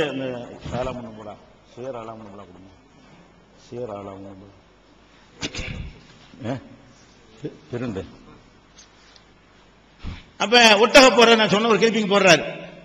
என்ன போடுறாரு? ஒட்டக போறல இந்த பக்கம் 10,000 சகாபாக்கள், அந்த பக்கம் 10,000 சகாபாக்கள் கொல்லப்பட்டார்கள். சுப்ஹானல்லாஹ், எவ்வளவு பெரிய. நான் கேட்கிறேன், நம்பர் 2வது வர்றேன். சரி, 10,000 இல்ல, 100 கொல்லப்படுறாங்க. அது இல்ல, தனியா வர்றேன். 30க்கு மேல இல்ல. அப்ப 30 சகாபாக்கள் வந்து தப்பன முடி எடுத்துருக்காங்கல்ல, சகாபிகளை அடிச்சுக்கிட்டு ஒருத்தர் யுத்தம் செஞ்சுக்கிட்டாங்கல்ல, அது அவங்க இஜ்திஹாத் பண்ணிருப்பாங்க. அது வேற விஷயம். ஃபாலோ பண்ண கூடாது சொல்றேன். அது அல்லாஹ் அவங்களுக்கு மன்னிப்பாங்க. ஏதோ ஒரு காரணத்துக்கு ஒருத்தர் செஞ்சிருப்பாங்க, அது அவங்களுக்கு மாச்சு, அல்லாஹ்வுக்கு மாச்சு. 30 100 130 செஞ்சிருக்கிறாங்களா இல்லையா? 10,000 கொன்றால் என்ன மாதிரியான நிலைப்பாடு எடுக்கணுமோ 100க்கு தானே எடுக்கணும். கொலை செய்வது சின்ன விஷயமா? 100 பேர் ஒருத்தர் கொலை செஞ்சுக்கிட்டாங்கன்னு சொன்னா கூட 100 சஹாபியோட விஷயம் சின்ன விஷயமான்னு நான் கேட்கிறேன். 10,000 நம்பர் விடுங்க. நம்பர் ஏன் சொன்னேன் சொன்னா எந்த அடிப்படையில் சொன்னேங்கிறது விளக்கம் சொல்றேன். நம்பர் எதுக்கு சொன்னேங்கிற 2வது சொல்றேன். நம்பர் வைங்க, நம்பர் சொல்றேன், சொல்ல போறேன். ஆனால் நான் என்ன கேட்கிறேன், அவர் சொல்றது வச்சுக்கிட்டா கூட இதுல என்ன நிலைநாட்ட பாக்குறீங்க? சண்டையை நடக்கல நிலைநாட்ட பாக்குறீங்களா? சகாபாக்கள் ஒருவருக்கு ஒருவர் அந்த வெட்டி கொள்ள நிகழ்ச்சி நடக்கவே இல்லைன்னு சொல்ல, நீங்க 100 நடந்துங்கிறீங்களே. 100 நடந்தா என்ன, 1000 நடந்தா என்ன, 10,000 நடந்தா என்ன, ரிசல்ட் ஒண்ணுதானுங்க. அப்ப வந்து இது சகாபாக்கள் வந்து யுத்தம் செய்தார்கள். கான்செப்ட் எதுக்கு அதை சொல்றோம்? சகாபாக்கள் சொர்க்கத்துக்கு நற்செய்தி சொல்லப்பட்டவர்கள்லாம் சேர்ந்து கூட யுத்தம் செய்திருக்கிறார். ஒருத்தருக்கு எதிராக ஒருத்தர். நமக்குள்ள யுத்தம் செய்வோமா? அவங்க செஞ்சாங்க. மனிதர்கள் முள்ள அதெல்லாம் ஏற்படும். அதெல்லாம் நம்ம வந்து நம்ம செஞ்சிடக்கூடாது. அவங்கள எல்லாம் மன்னிப்பான், நம்ம ஃபாலோ பண்ணக்கூடாது என்பதற்கு ஆதாரமாக பல விஷயங்களை சொல்ல இதை சொல்லிதான் இருக்கும். இதுல என்ன மேட்டர் இருக்குது? 100 நாள் 30 நாள் மாற போறது இல்ல. சரி, இங்கிட்டு 10,000 அங்கிட்டு 10,000 இந்த மாதிரியான வாசகங்கள் வந்து போய் எண்ணி பார்த்துட்டு சொல்ற அர்த்தமா? ஒரு கலவரம் நடக்கும், இங்கிட்ட 1000 செத்தான் அங்கிட்ட 1000 செத்தான்னு சொல்லுவோம். ஒரு 1000 சொன்னா அதுக்கு ஒரு அர்த்தம்ங்க. இங்கிட்ட 1000 அங்கிட்ட 1000 செத்தான் அர்த்தம். மண்டை எண்ணி பார்த்துட்டு அங்கிட்ட 1000 இருக்கு இங்கிட்ட 1001 இருக்குன்னு சொல்றதுக்கா? இங்கிட்ட 1000 அங்கிட்ட 1000ன்னா நிறையங்கிற சொல்ற இடத்துல இந்த மாதிரி சொல்றது உலகத்தில் எல்லார்ட்டையும் உள்ளது. ஏன் சைவத்தினே சொல்லியிருக்கிறாரு சொல்லுங்க.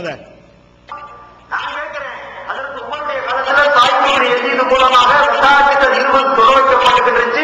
10,000 சஹாபாக்கள் அங்க இருந்தாங்க. அதற்கு ஆயிஷா ஹிஜ்ரி 58 வரைக்கும் ஹயாத்தா இருக்கிறாங்க. ஒரு நேரத்தில் கூட அப்ஜெக்ஷன் பண்ணலையே. ஒரு சபையில 10,000 சஹாபாக்கள் இருந்தாங்க, ஒருத்தருமே ஆட்சேபிக்கலங்கிறாரு. எண்ணி பார்த்து சொன்னீங்களா? 10,000 பேர் இப்ப இருந்தாங்க. யாரு சொன்னா? யார் தலை? என்னன்னா 10,000 பேர் என்னங்கிற இதெல்லாம் சும்மா அவங்க சொல்ற, நானும் எல்லாரும் சொல்லக்கூடிய விஷயங்கள் ஒரு நம்பரை சொல்லக்கூடிய நேரத்தில் அப்படி சொல்றது உண்டு. அதே நேரத்தில் வந்து 30 தான் இருக்கும்போது 10,000 சொன்னா டேஞ்சர். அது ஓகே. 30 தான் நீங்க சொன்னபடி இருந்த நான் 10,000 சொன்னா ஒரு 1000 கணக்கில் வரும்போது 10,000 சொன்னா பரவாயில்ல. 10,000 சொல்ற பெரிய நம்பர் சொல்றது வந்து பூதாகரமா இருக்கேன்னு கேட்டா அது வேலியபிளான கேள்விதான். ஆனால் அது எதை வச்சு சொல்றோம்? சேர் ஆலாமுன் நுபுலாவுல இருக்கிறது. சயீத் இப்னு ஜுபைர் இது கொடுங்க. சயீத் இப்னு ஜுபைர் அவர்கள் காண அவங்களும் தந்தாங்க. அதுக்காக தான் காணமா அலியின் சயீத் இப்னு ஜுபைர் வந்து அலியோட இருந்தாராம். எப்ப இருந்தாராம்? வகாத்தல் ஜமலி, ஒட்டக போரின் போது கூட நான் இருந்தேன், நாங்கள் இருந்தோம். இல்ல, அலியோடு இருந்தார்கள்.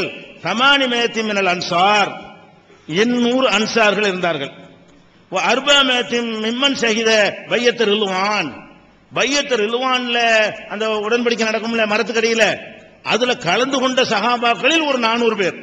மொத்த சஹாபாக்களை இவ்வளவு இல்ல. அலியோட இருந்தாலும் என்னன்னு கேட்டா 800 அன்சார்கள் இருந்தாங்க. பையத் ரில்வான்ல கலந்து கொண்ட சஹாபாக்கள் ஒரு 400 பேர் இந்த பக்கம் இருந்தாங்க அப்படின்னு அவர் சொல்றாரு. முத்தலிப் இப்னு ஜியாத் என்பவர் சொல்றாரு, ஷஹீதமா அலியின் யௌமல் ஜமலி, அலியோட ஜமலுடைய காலத்தில் கலந்து கொண்டார்கள். 130 பத்ரியன், பத்ர் போர்ல கலந்து கொண்ட சஹாபாக்கள் வந்து 130 பேர் கலந்து கொண்டார்கள். ஓ சபாமேத்தின் மின் அஸ்ஹாபின் நபி ஸல்லல்லாஹு அலைஹி வஸல்லம், ரசூலுல்லாஹ்வுடைய இன்னும் 700 பேர் கலந்து கொண்டார்கள். ஓ குத்தில பைனஹுமா 30 அல்ஃபன், அவங்களுக்கு மத்தியில் 30,000 பேர் கொல்லப்பட்டார்கள். லம் தகுன் மக்தலத்துன் அஅலம் மின்ஹு, இதுக்கு மிஞ்சின ஒரு பெரிய ஒரு படுகொலை அதுக்கு முந்தி ஏற்பட்டது இல்லை அப்படிங்கிறார். இது ஒவ்வொருத்தரும் ஒவ்வொரு நம்பரை சொல்றாங்க. இதெல்லாம் ஆத்தன்டிக்கா சொல்வது கிடையாது. ரசூலுல்லாஹ்வுக்கு முன்னாடி அப்படி சொல்லுவாங்க. விதாயானிக வரலாறுலாம் சொல்லும் பொழுது 100 ஒருத்தர் சொல்லுவாரு, 130 30க்கு மேல சொன்னா பொய்யன்னு சொல்லிக்கிட்டு 100 ஒருத்தர் சொல்லுவாரு. அவர் பொய்யர் கிடையாது. அவரவருக்கு பட்டதகளை கொஞ்சம் கூட குறைய சொல்லுவாங்க. அப்ப இதுல 1000 அருமை சகோதரர்களே, சஹாபாக்கள் நபிகள் நாயகம் ஸல்லல்லாஹு அலைஹி வஸல்லத்துடைய வஃபாத்திற்கு பிறகு அன்சாரிகளும் முஹாஜிரின்களும் தத்தமது பெருமைகளை பேசி அவங்க எந்த அளவுக்கு அவங்க மிதமிஞ்சி போயிட்டாங்கன்னு சொன்னா, அந்த அரபு உலகத்தையே ரெண்டா பிரிக்கிற அளவுக்கு போயிட்டாங்க. அவர் பேசியிருக்கிறாரு, பூரா கிளிப்ஸ் இருக்குது, பூரா சிடியில இருந்தா பேசிருக்குது. ரெண்டையும் மின்னா அமீருன் வ மின்கும் அமீருன், உங்கள ஒரு ஆள் அமீர், எங்க உள்ள ஆள் அமீர், ரெண்டு ஜனாதிபதி ஆகிறோம்னா என்ன அர்த்தம்? நாட்டை ரெண்டா பிரிச்சுக்கலாம். முஹாஜிர் சொல்றாங்க எங்களுக்குன்னு ஒரு நாட்டை கொடுத்துரு, அன்சாரி சொன்னாங்க எங்களுக்குன்னு ஒரு நாட்டை கொடுத்து. ஒரு வாசகத்தை எப்படியெல்லாம் திருப்புறாங்க பாருங்க.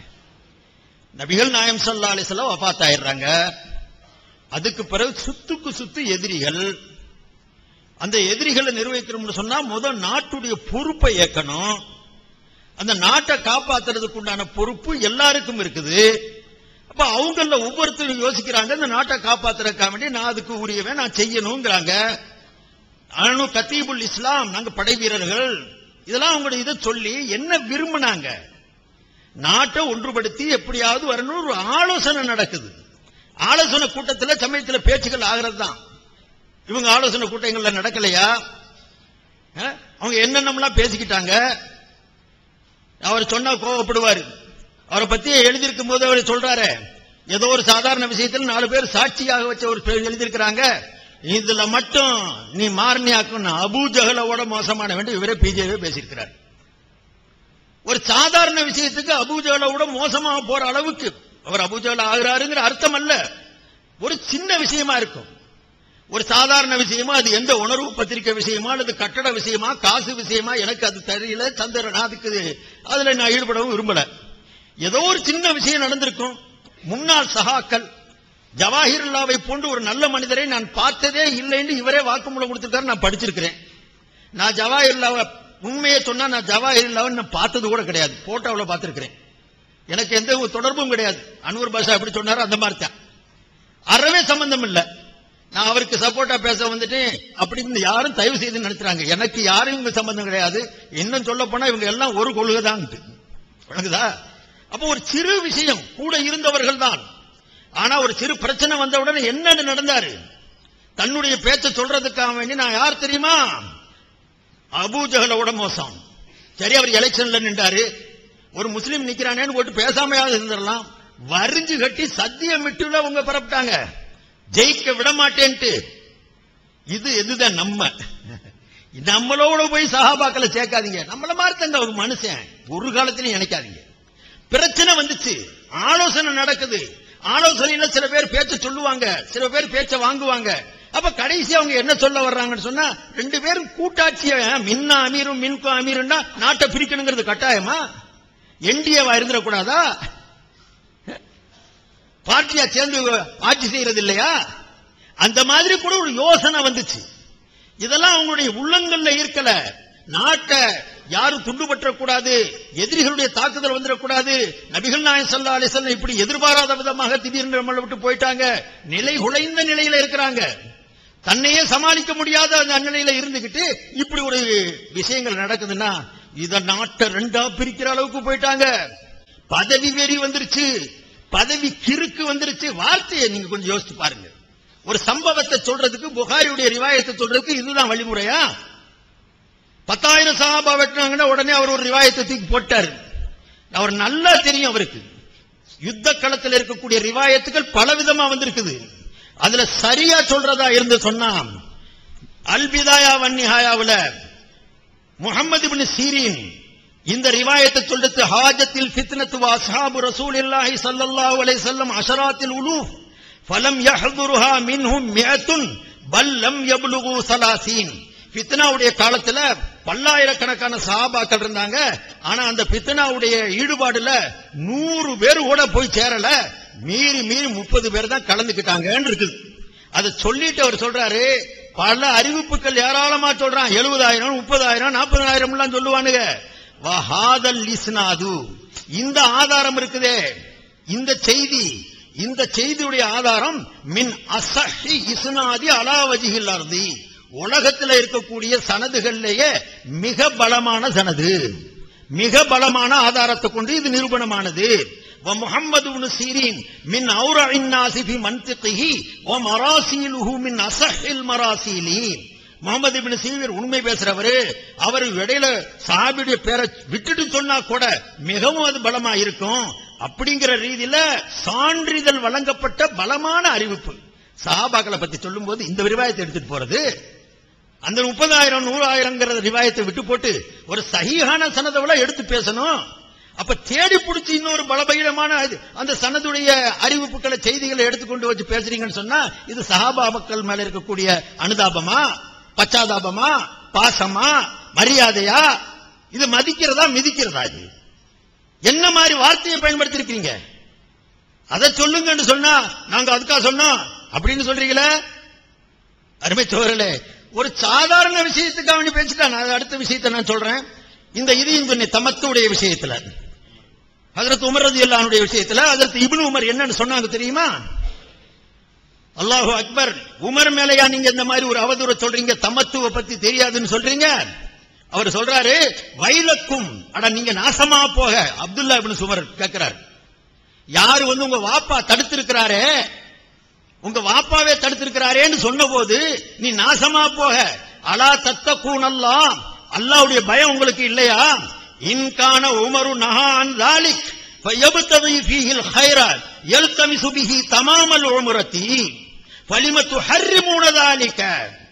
உமர் உங்களை தடுக்கிறாருன்னு சொன்னா உங்க விஷயத்துல நலவ நாடி தடுக்கிறாரு. முழுமையான ஹஜ் ஆகட்டும், முழுமையான உமராவாகட்டும் தாகிறதுக்காண்டி அவர் சொல்றாரு, ஒரு ஆலோசனை சொல்றாரு, உங்க நல்லத நாடு சொல்றாரு. அதை ஹராம்னு ஏன் எடுத்துக்கிறீங்க? உமர் தடுத்தத என்ன உமருக்கு சட்டம் தெரியாம போச்சா? உங்களுக்கு நல்ல ஆலோசனை சொல்றாரு, தனிப்பயணமா வாங்க, நன்மை அதிகமா கிடைக்கும், உம்ராவுக்குன்னு உள்ள வாங்க, ஹஜ்ஜுக்குன்னு தனியா வாங்க, காபத்துல்லா எப்பவுமே நிறைஞ்சிருக்கும். எல்லாம் ஹஜ்ஜுடைய காலத்துல வந்துட்டு உம்ராவுக்கு வராம போனா அந்த காலத்துல காபா காலியாத்தான் இருந்திருக்கும், ரொம்ப குறைவா இருந்திருக்கும். பல காரணங்களை வச்சு சொல்றார். அதே மாதிரி இன்னொரு ரிவாயத்திலே கூட வந்திருக்கு சகோதரர்களே. சுபை இப்னு மாபதுங்கிறவர் ஹஜ்ரத் உமர்ட்ட வந்து கேட்கிறாரு, நான் ஹஜ்ஜுக்கும் உமராவுக்கும் சேர்ந்து ஒரே பயணத்துல வந்திருக்கிறேன், இது கூடுமான்னு. நான் சுருக்கி சொல்றேன் விஷயத்தை.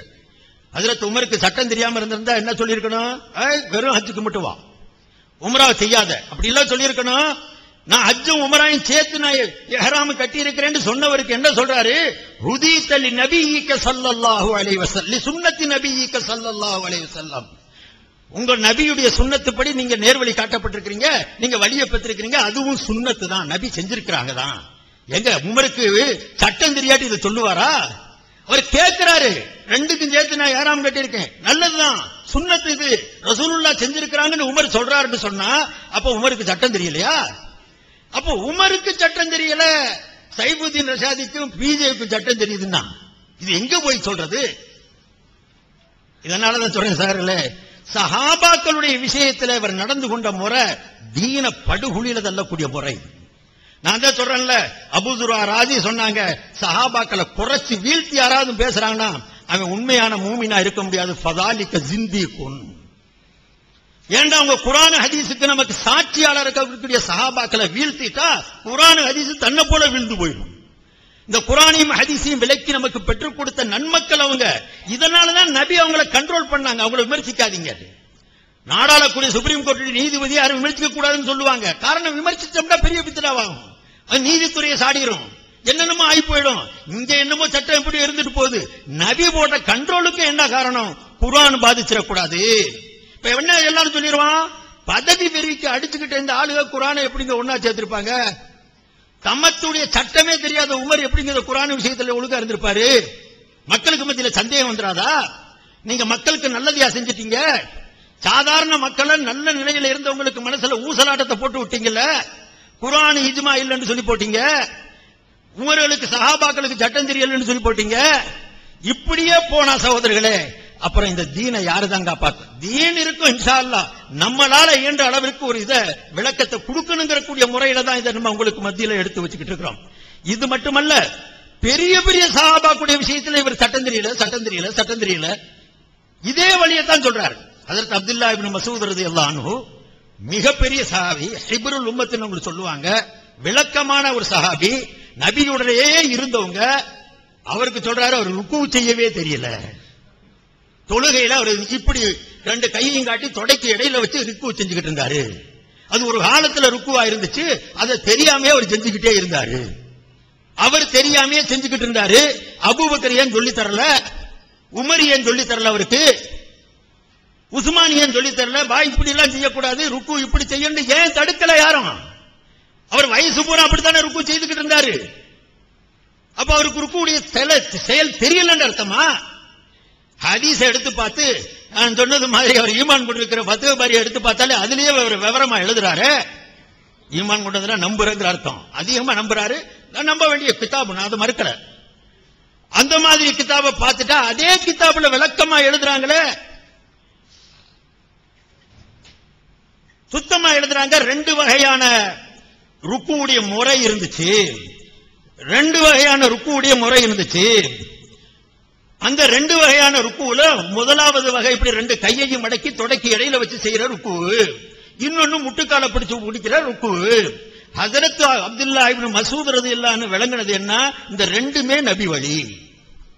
அவங்க ரெண்டுமே நபி வழின்னாங்க. அதுவும் தான் ரசூலுல்லாஹ் தன்னுடைய வாழ்க்கையில குறைவான நாட்கள் செய்திருக்கலாம். நபியுடைய செயல், ஒவ்வொரு செயலும் இந்த உலகத்துல ஹயாத்தா இருக்கணும் அப்படிங்கிற அடிப்படையில அந்த ரிவாயத்தை எடுத்து அவர் செயல்பட்டார். அதே சொல்லத்தான் ஹஜ்ரத் அலி இப்னு அபீ தாலிபும் சொல்லி இருக்கிறாங்க. நீ விரும்புனா தொடக்கி இடையில கை வச்சு ருக்கு செய்யி, நீ விரும்புனா ரெண்டு முட்டுக்காலை பிடிச்சு ருக்கு செய்யி, ரெண்டுமே ஆகும். இதத்தானங்க இப்னு மஸ்ஊத் சொல்லி இருக்கிறாரு. இப்படி சொல்லிட்டா மக்களுக்கு இடையில இந்த கருத்து வேறுபாடு வராதே. அவரை பிடிச்சி மார்க்கமே தெரியல, சட்டம் தெரியல, ஐவேளை தொழுகக்கூடிய தொழுகையில ருக்கு செய்ய அப்துல்லா இப்னு மஸ்ஊதுக்கு தெரியல. இதை என்னன்னு எடுக்கிறது நீங்க? இப்படி ஒவ்வொரு சட்டமா அடிச்சாரு. இவர் வெறும் சண்டை விஷயத்துல மட்டுமல்ல.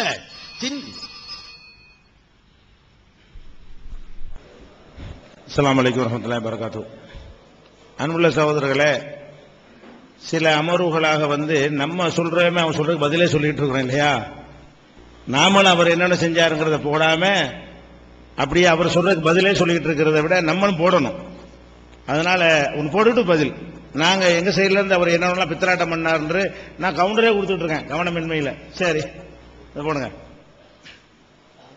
சவுண்ட் கொடுமா, கோப்புல சவுண்ட் கொடு. சாமுத்திரிகா லட்சணங்கிறது அந்த சமஸ்கிருத பாச சொல்லாதான் தெரியும், தமிழ்ல அங்க இலக்கணம். சாமுத்திரிகா லட்சணம் அதுதான். கொஞ்சம் கண்ணு பூனை கண்ணு மாதிரி இருந்தா அவன் எப்படி என்ன செய்வான்னு தெரியும். எனக்கு கூட சிலது தெரியும். புருவம் அடர்ந்திருந்தா அப்படி எப்படி இருப்பான் அவன் குணம், இந்த காலுடைய அமைப்பு இருந்தா எப்படி இருக்கும், தோளுடைய அமைப்பு இருந்தா, அது ஒரு வகையான கலை. அது இருக்குது. அந்த அடையாளங்களை வச்சு வெளி அடையாளத்தை வச்சு உள்ள புரியுது. இது இந்த அமைப்பின்படி, இந்த அங்க இலக்கணத்தின்படி, சாமுத்திரிகா லட்சணத்தின்படி பெருத்த தலையும் உறுப்புகளை கவனி சற்று பெருத்த தலையா இருக்கும். ஏன்னா அறிவு அதிகம். இப்ப நீங்க கேட்கலாம், இந்த சாமுத்திரிகா லட்சணம் மார்க்கத்திலே ஏன் சொல்லப்பட்டது கேள்வி வரலாம். மார்க்க சட்டத்தை சொல்றதுக்கு சாமுத்திரிகா லட்சணத்துக்கு என்ன சம்பந்தம் இருக்குது? அதுல குர்ஆன் சொன்னதா, ஹதீஸ் சொன்னதா, அது அல்லாஹ்வும் ரசூலும் ஏத்திருக்கிறாங்களா? கேள்வி மேல கேள்வி. நான் சொன்னேன்ல, எதை கேட்டாலும் ஆதாரம் கேட்கிற காலம்ல. இதுக்கு என்ன ஆதாரம் இருக்கு சோதரர்களே? நபிகள் நாயகம் ஸல்லல்லாஹு அலைஹி வஸல்லம் சாமுத்திரிகா லட்சணத்தை ஏத்திருக்கிறாங்க. சரி, அந்த இன்னொன்று 18 இன்னொன்று இருக்காங்க, 18 இன்னொன்று இருக்காங்க, 18 அந்த அர்த்தத்திலேயே எழுதுறாங்க. சரி, அங்கே என்ன அதுவும் எழுதுறாங்க. இந்த தகுதியை நிர்ணயிப்பதற்குண்டான காரணம் என்ன? சொல்லாம இருந்தாலும் உனக்கு மண்டையில ஏறல, விஷயம் புரியல, அதனால சொல்லிட்டேன்னு சொல்லலாம். அது அப்படி சொல்ல அவர் எழுதியிருக்கிறாங்க விவரமா.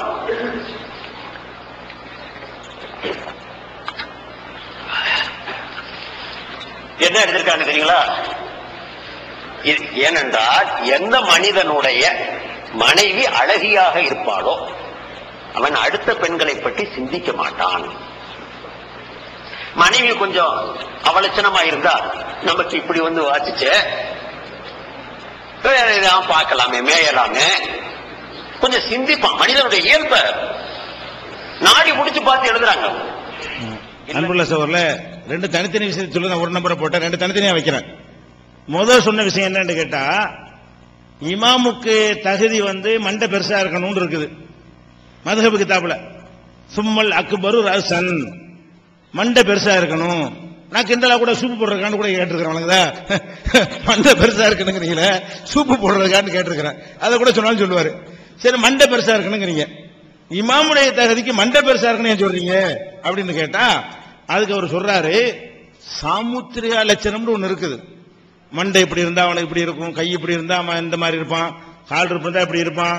இந்த மாதிரி இப்ப சாமுத்திரியா லட்சணம் இந்து மதத்துல அது ஒரு வகை, ஜோசிய மாதிரி ஒரு வகையில உள்ளது. அது எனக்கு கொஞ்சம் தெரியும் இருக்கிறார். அதுல என்ன வருது, சாமுத்திரியா லட்சணம் எனக்கு கொஞ்சம் தெரியுங்கிறாரு. இதெல்லாம் சொன்ன ஆதார காதாரக்கான்னு கேட்க கூடாது, இருக்குது. ரசூல் ஸல்லல்லாஹு அலைஹி வஸல்லம் சொல்லி இருக்கிறாங்க சாமுத்திரியா லட்சணத்தை. அப்படி அவர் எதை ஆதாரம்னு சொல்றான்னு எனக்கு தெரியும்.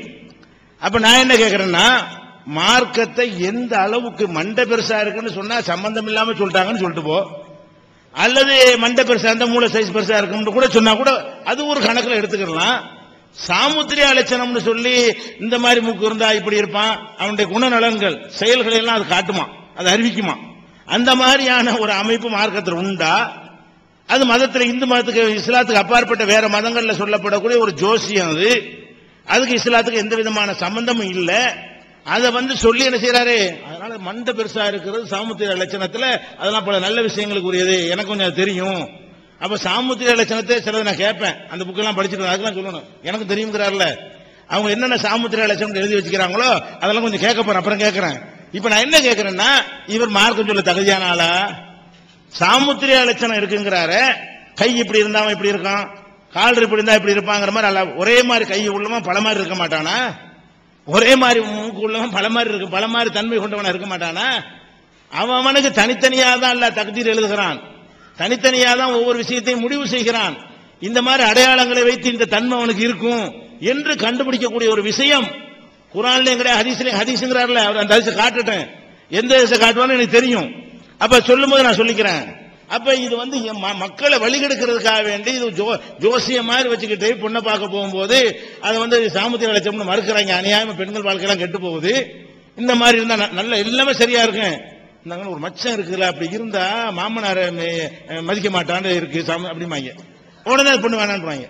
அப்ப இந்த மாதிரி ஒரு முற்றிலும் ஒரு மூட நம்பிக்கை மடத்தனமா உள்ள ஒரு விஷயம் இஸ்லாத்துல உள்ளது என்று போய் பிரச்சாரம் செய்கிறாரு. அதை சாமுத்திரியா லட்சணத்தை என்ன செய்யணும், ஒரு நிரூபிக்கணும், தகுந்த ஆதாரத்தை நிரூபிக்கணும். இப்படியான ஒன்று இஸ்லாத்தில் உண்டா?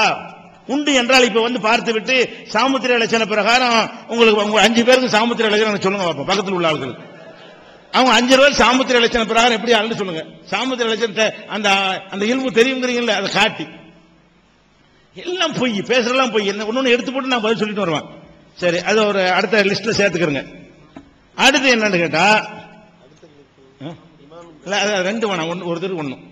இமாமின் தகுதி 2வது இருக்கு சொல்லுவேன். 18 நம்பர் போட்ட 2 ஒரே விஷயம் நினைச்சிட்டான். சரி, அடுத்ததாக அபூஜஹலை விட மோசமானவன் என்று சொன்னாரு.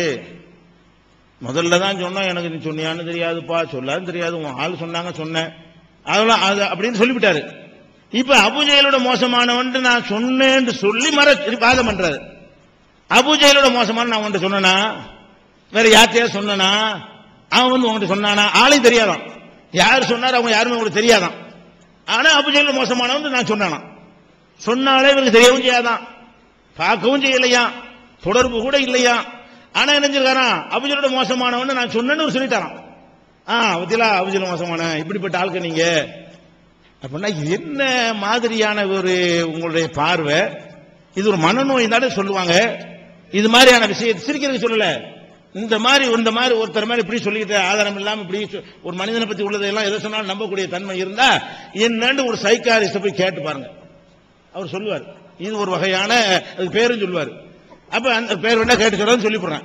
இங்க மனது ஒருத்தர் பின்னாடி இருக்காரு, கலீல் ரசூல். அப்ப அது எதுக்கு சொல்றேன்னு கேட்டா, இது என்ன தன்மைங்கிறேன். என்னை பத்தி எவன் என்ன சொன்னாலும் கேட்டுக்கிறீங்க. அவன் யாரை பத்தி நான் பேச மாட்டேன். அவன் சொன்னா இவன் சொன்னான்னு பேசலாம், பாவம் பெரிய குற்றம் ஒரு பக்கம் சொல்லிக்கிறீங்க. அது ஜெயின் லாபிசனுக்கு மட்டும் பொருந்தாதுங்கிற அளவுக்கு உங்களுடைய நடவடிக்கை போயிட்டு இருக்கு. இது அபுஜெயில் மேட்ரு எதுக்கு வருது? எதுக்கு பேசிட்டு இருக்கு? அதுக்குரிய தலில சொல்ல வேண்டியதானே? இதெல்லாம் முக்கியமான விஷயங்களா? இதெல்லாம் ஹதீஸ்ல பொய் சொன்னீங்கன்னு சொல்றதுக்கு பதில் சொல்றதுக்கு அந்த நேரத்தை பயன்படுத்திருக்கலாமே. ஒரு வாதமும் அதுல இல்ல. அதை சொல்றாரு. அதுக்கப்புறம் இந்த 30,000 பேர் விஷயத்தை சொல்லும் பொழுது, ஆனா இன்னொரு அறிவிப்பு இப்னு ஹஜர் சொன்னார்னு காட்டிட்டு, அதுதான் இருக்கிறதுலயே மிக நல்லது, நல்ல சனது, அது சொல்ல வேண்டியதானே. ஆனா ஒரு விஷயத்தை எடுத்துக்கிறேன், இந்த வரலாறுல உள்ள எதுவுமே நல்ல சனது கிடையாது. அவரே மராசின்னு தான் சொல்றாரு. முருசல்ல உள்ளது நல்லதுங்கிறாரு. முருசல்ல சம்பவம் நடக்கும்போது இவர் இல்லாத ஆளு. ஹசன் பசரியா இருந்தாலும் இப்னு சீரனா இருந்தாலும் சம்பவம் நடக்கிற இடத்துல இல்லாதவர் சொல்றாரு. யார் இவர் சொன்னாருங்கிறது இல்ல. முருசல்ங்கிற வகையில் அது சரி, அவர் வரைக்கும் சரி. அவருக்கு எப்படி தெரிஞ்சு சோர்ஸ்? முருசல் தான். முருசல்ல உள்ளதுல இது ஒரு நல்ல ஒரு முருசல்ங்கிறாரு. இதுவும் முருசல் அதுவும் முருசல். இவர் கொஞ்சம் நல்ல ஆளுங்கிற வகையில சொல்றமே தவிர எதுவுமே ஆத்தன்டிக் கிடையாது. ரசூலுல்லாஹ் காலத்துக்கு பெரிய வரலாறுகளை எடுத்துக்கொண்டீர்களே ஆனால் அதுல பூரா பல கருத்து வந்துகிட்டே இருக்கும். அடிச்சு ஹதீஸ்ல அல்லாஹ்வுடைய ரசூல் சொல்ற மாதிரி அடிச்சுலாம் சொல்ல முடியாது. எந்த விஷயமா இருந்தாலும் மாறி மாறி பல விதமா இருக்கும். எனக்கு ஒரு அறிவிப்பு கண்ணுல பட்டுச்சு, அதை எடுத்து நான் சொல்கிறேன்.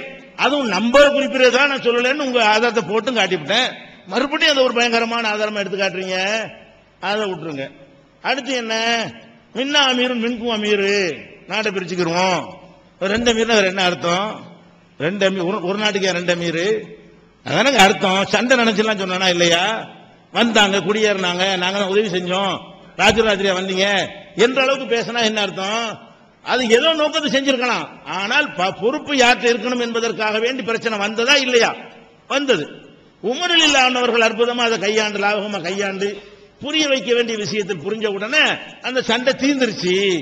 சண்டை நினைச்சு 2 பிரிஞ்சிடலங்கிறது பின்னாடி வருது. அவங்க அடித்துக் கொள்ளவில்லை, இதுக்காக ரத்தம் சிந்தவில்லை, அந்த அளவுக்கு போனார்கள், அது தடுத்து நிறுத்தப்பட்டார்கள் சொல்லிடுறோம். இதுதான் மேட்ரு. இதுல என்ன நான் அவதூறு சொல்லிட்டேன்?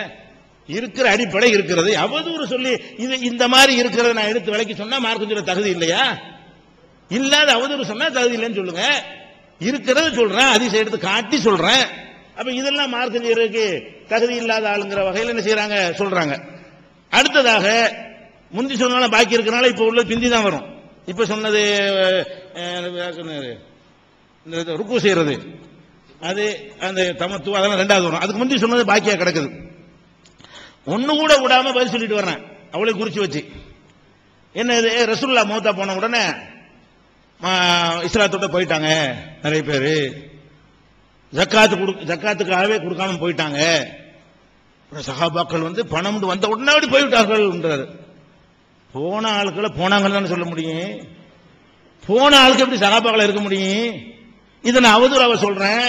லம்மா துஃபிய ரசூலுல்லாஹி ஸல்லல்லாஹு அலைஹி வஸல்லம், ரசூல் ஸல்லல்லாஹு அலைஹி வஸல்லம் மரணித்த பொழுது புகாரில 1399 நிறைய ஹதீஸ்ல இருக்குது. ஒரு நம்பர் உதாரணத்துக்காக வேண்டி 1399 அதுல இருக்கிறது. லம்மா துஃபிய ரசூலுல்லாஹி ஸல்லல்லாஹு அலைஹி வஸல்லம் மரணித்த பொழுது கஃபர மன் கஃபர மினல் அரப், அரபுல காபிரா போனவர்கள் காபிர் ஆகிவிட்டார்கள். ரசூலுல்லாஹ் காலத்துல இருந்த காபிரானவர்கள் காபிரா இருந்தா முஸ்லிமா தான் இருந்தாங்க. முஸ்லிம் தானே காபிர் ஆனாங்க. காபிர் ஆனாங்கன்னு இருக்குதா இல்லையா? இருக்குது. அப்ப உமர் என்ன செய்யறாங்கன்னா, அபூ பக்கர் என்ன செய்யறாங்கன்னா, சண்டைக்கு போவாங்கிறாங்க. உமர் கேட்கிறாங்க, கைஃப துகாலித்துன் நாஸ், நீங்க எப்படி மக்களோட போர் செய்வீங்க? கதுகால ரசூலுல்லாஹி ஸல்லல்லாஹு அலைஹி வஸல்லம் உமிர்து அன் உகாத்திலன் நாஸ ஹத்தா யகூலு லா இலாஹ இல்லல்லாஹ், லா இலாஹ இல்லல்லாஹ் சொல்ற வரைக்கும் நான் போர் செய்வேன். மதா காலஹா அஸலமின்னி மாலஹு வ நஃப்ஸஹு இல்லா பிஹக்கிஹி, அதை சொல்லிட்டாருன்னு சொன்னா அவர் உயிரையும் மாலை நப்சையும் பொருளையும் உயிரையும் பாதுகாத்துக் கொண்டார். ஹிசாபு அலல்லாஹ்னு சொன்னாங்களே, எப்படி நீங்க யுத்தம் செய்யலாம்? ஜகாத்துக்கும் தொழுகையும் பிரித்து பார்ப்பார்களே, ஆனால் கொடுக்க மாட்டேன் என்று சொல்வார்களே, ஆனால் நான் போர் செய்வேன். லவ் காத்திலனஹும் வலவ் வஹதி, நான் தனியா இருந்தாலும் போர் சொல்வேன்னு சொன்னாங்க. இது நடந்ததா இல்லையா? போர் செய்யணும் அந்த அளவுக்கு தூண்டப்பட்டார்களா இல்லையா? ஜக்காத்து கொடுக்க மாட்டேன்னு மறுத்தார்களா இல்லையா? இந்த ஜக்காத்த காரணமா வச்சு இஸ்லாத்துக்கு வந்துட்டு வெளியே போனாங்களா இல்லையா? இதோட கடைசியா. அஸ்ஸலாமு அலைக்கும் வரஹ்மத்துல்லாஹி வபரகாத்துஹு. அருமை சகோதரர்களே, அநேகமா இதுக்கு அடுத்து ஒரு அமர்வு தான் நமக்கு கிடைக்கும்னு நினைக்கிறேன். அதுக்கு முன்னால நேற்று அவங்க பேசும்போது சொன்னாங்க இமாம் அஹ்மது இமாம் ஷாஃபி எல்லாம் இஜ்மா மறுத்துக்கிறாங்க, அவங்கள என்ன சொல்ல போறீங்கன்னு கேட்டாங்க. நமக்கு சட்டத்தை எடுத்து பார்த்து சொல்றேன், அதை பார்த்த பிறகுதான் தெரியும் நினைச்சோம். காலையிலே எடுத்து வச்சுட்டோம். இதை பத்தி மேல கொண்டு கேட்கிறாராங்கிறக்கான எதிர்பார்த்தோம், கேட்கல. அன்னைக்கு கடைசியில் வாய்ப்பாடு பாடும்போது பாடலாம். அதனால அதுக்கு முன்னால இதை நாங்க கொடுத்துறோம். இந்த 2 கிளிப்ஸ் இருக்குது, அவங்க இதைத்தான் பார்த்திருக்கனால இது பார்க்கட்டும். இந்த 2லயும் என்ன இருக்குதுன்னா 2 இமாம்களும் எல்லா இஜ்மாவையும் மறுக்கல, ஒரு குறிப்பிட்ட இஜ்மாவை மறுக்கிறாங்க. ஒட்டுமொத்தமா இஜ்மா இல்லைன்னு அவங்க சொல்லவே இல்லை. இஜ்மா சுக்கூத்தின்னு சிலர் சொல்ல, சிலர் சும்மா இருக்கிற மாதிரி நிலை இருந்துச்சுன்னா அது வேண்டாம் இல்லாம இருக்கலான்னு ஒரு குறிப்பிட்டதை மறுத்த உடனே ஒட்டு மொத்தமா இஜ்மாவே மறுத்துட்டாங்கன்னு சொல்லி அவங்க பேசியிருக்கிறாங்க. நான் அதுக்குள்ள பதில கொடுக்குறேன். என்ன தம்பி அங்க கொடுங்க, படிச்சு பார்த்துக்குங்க. அடுத்து அபூஜஹலை விட மோசமானவன் நான் சொன்னேன், யார் சொன்னாலும் இவர் கேட்டுக்கிறாருங்கிறாரு. நான் என்ன செய்வேன்? எழுதியிருக்கிறது தானே பார்க்கணும். அவர் எழுதியிருக்கிறாரு, உஸ்மான், அப்துல் காதிர், யாசின், மூசா ஆகியோர் முன்னிலையில் சாட்சியாக 4 பேர் சாட்சி வச்சு அந்த ஆள் எழுதியிருக்கிறாரு. ஜவாஹிருல்லா, நான் அபூஜஹலை விட மோசமானவன் என்று எந்த முஸ்லிமும் சொல்ல துணியாத சொல்லால் தன்னைத்தானே விமர்சித்துக் கொண்டவர் பிஜே. ஜவாஹிருல்லா தான் சொல்லி இருக்கிறாரு. 4 பேரை சாட்சியாவும் காட்டுறாரு. எனக்குன்னு வந்து இருந்து போய் 4 பேரை நான் எங்க போய் எந்த மூசாவையும் ஈசாவையும் பார்க்கட்டும். அதனால அந்த நான் சாட்சி இருந்ததை தான் எடுத்து வச்சோன்னே, நீங்க ஒரு சின்ன விஷயத்துக்கே இவ்வளவு கொந்தளிக்கிறீங்களே. அந்த நேரத்தில் மக்கா மதீனாவுடைய ஆட்சி உங்க கையில இருந்து இந்த மாதிரி ஒரு சூழ்நிலை அந்த சஹாபாக்க காலத்தில் இருந்திருந்தீங்கன்னா வெட்டியே குவிச்சிருப்பீங்க. ஏன்னா ஒரு சின்ன விஷயத்துக்கு போய் அபூஜஹலை சொல்றதா இருந்தா, அபூஜஹலை விட மோசமானவன் சொல்லக்கூடிய கருத்து எவ்வளவு மோசம். எவ்வளவுதான் மனுஷனுக்கு கோபம் வந்தாலும் தனக்குள்ள வச்சிருக்கணுங்க. அந்த இது இல்லையே. அப்ப சஹாபாக்கள் வீரர்கள், அவங்க தனக்குள்ள அஷித்தாவு அலல் குஃபாரி ருஹமாவு பைனஹும், குர்ஆனும் ஹதீஸும் போற்றி போடுற அந்த சஹாபாக்களை கர்ண கடூரிகளாக எடுத்து காட்டுறீங்க, வைசூரிகளாக எடுத்து காட்டுறீங்க, எதிரிகளாக எடுத்து காட்டுறீங்க. 2 பேரும் நாட்டை பிரிச்சுக்கலான்னு நின்றாங்க, வரிஞ்சு கட்டிக்கிட்டு நின்றாங்கிறீங்க. உமர் சொன்ன உடனே கட்டுப்பட்டாங்க. இப்படி வரிஞ்சு கட்டிக்கிட்டு நிக்கிற ஆளுக ஒருத்தர் சொன்ன உடனே கட்டுப்படுவாங்களா? முன்னால டிஸ்கஸ் நடந்துச்சு, ஆலோசனைகள் நடந்துச்சு, பல பேர் பல கருத்து சொன்னாங்க. அது அவங்களுக்கு பதவி ஆசை, கிறுக்குங்கக்கூடிய அர்த்தம் அல்ல சவர்களே. சஹாபாக்களை பத்தி நல்ல எண்ணம் இல்ல அண்ணனுக்கு, அதான் நான் குறிப்பா சொல்ல வர்றேன். நல்ல எண்ணம் இருந்திருந்தா அவர் இந்த மாதிரியான விவாதங்கள், இந்த மாதிரி விமர்சனங்கள் செய்தே இருக்க மாட்டார். திருந்தணும். அதுக்கு நீங்க பலவாறான விஷயங்களை சொல்லிக்கிட்டு குழப்ப வேண்டிய தேவையில்லை. அது மட்டுமல்ல, நான் குறிப்பா சொல்றேன், சஹாபாக்களுக்கு குர்ஆன் கூட ஒழுங்கா விளங்காதுங்கிறாரு. கேளுங்க, உங்களுக்கு அப்படி விளங்க கொள்ள முடியும். அந்த சில விஷயங்கள் உதாரணமா என்ன, அதாவது வானத்தை வந்து கூரையாக்கி இருக்கணும் எல்லாம் சொல்றான் குர்ஆன்ல. வானம் எங்களுக்குள்ள கூரையா இருக்குது, விளங்குமா? சஹாபாக்கள் விளங்கி இருக்குமா? வானம் எங்க கூரையா இருக்குது? கூரைன்னா என்ன செய்யணும்? கூரை மழையில இருந்து நம்மளை காப்பாத்தணும், வெயில இருந்து காப்பாத்தணும். எல்லாம் மேல உழுந்துக்கிட்டு கூரைங்கிறான். வானம் இருக்குது, நம்ம மேல மழை கொட்டுது, வெயில் படுது, ஆனா வானத்தை என்ன செய்யறான்ல கூரைங்கிறான். விளங்குமா ஏதாவது அந்த மக்களுக்கு? விளங்கி இருக்காது. இன்றைய அறிவியல் உலகத்தில் வாழக்கூடிய மக்களுக்கு விளங்குது, வானம் கூரைன்னா இது வேற ஒரு கூரையாத்தான் இருக்குது. விளங்குற மாதிரி விளங்குச்சா? வானம் கூரையா இருக்குதுன்னு சஹாபாக்களுக்கு விளங்கியிருக்காங்க. எப்படி கூரையா இருக்கு? மழையும் பெய்யுதே, வெயிலும் அடிக்குதே.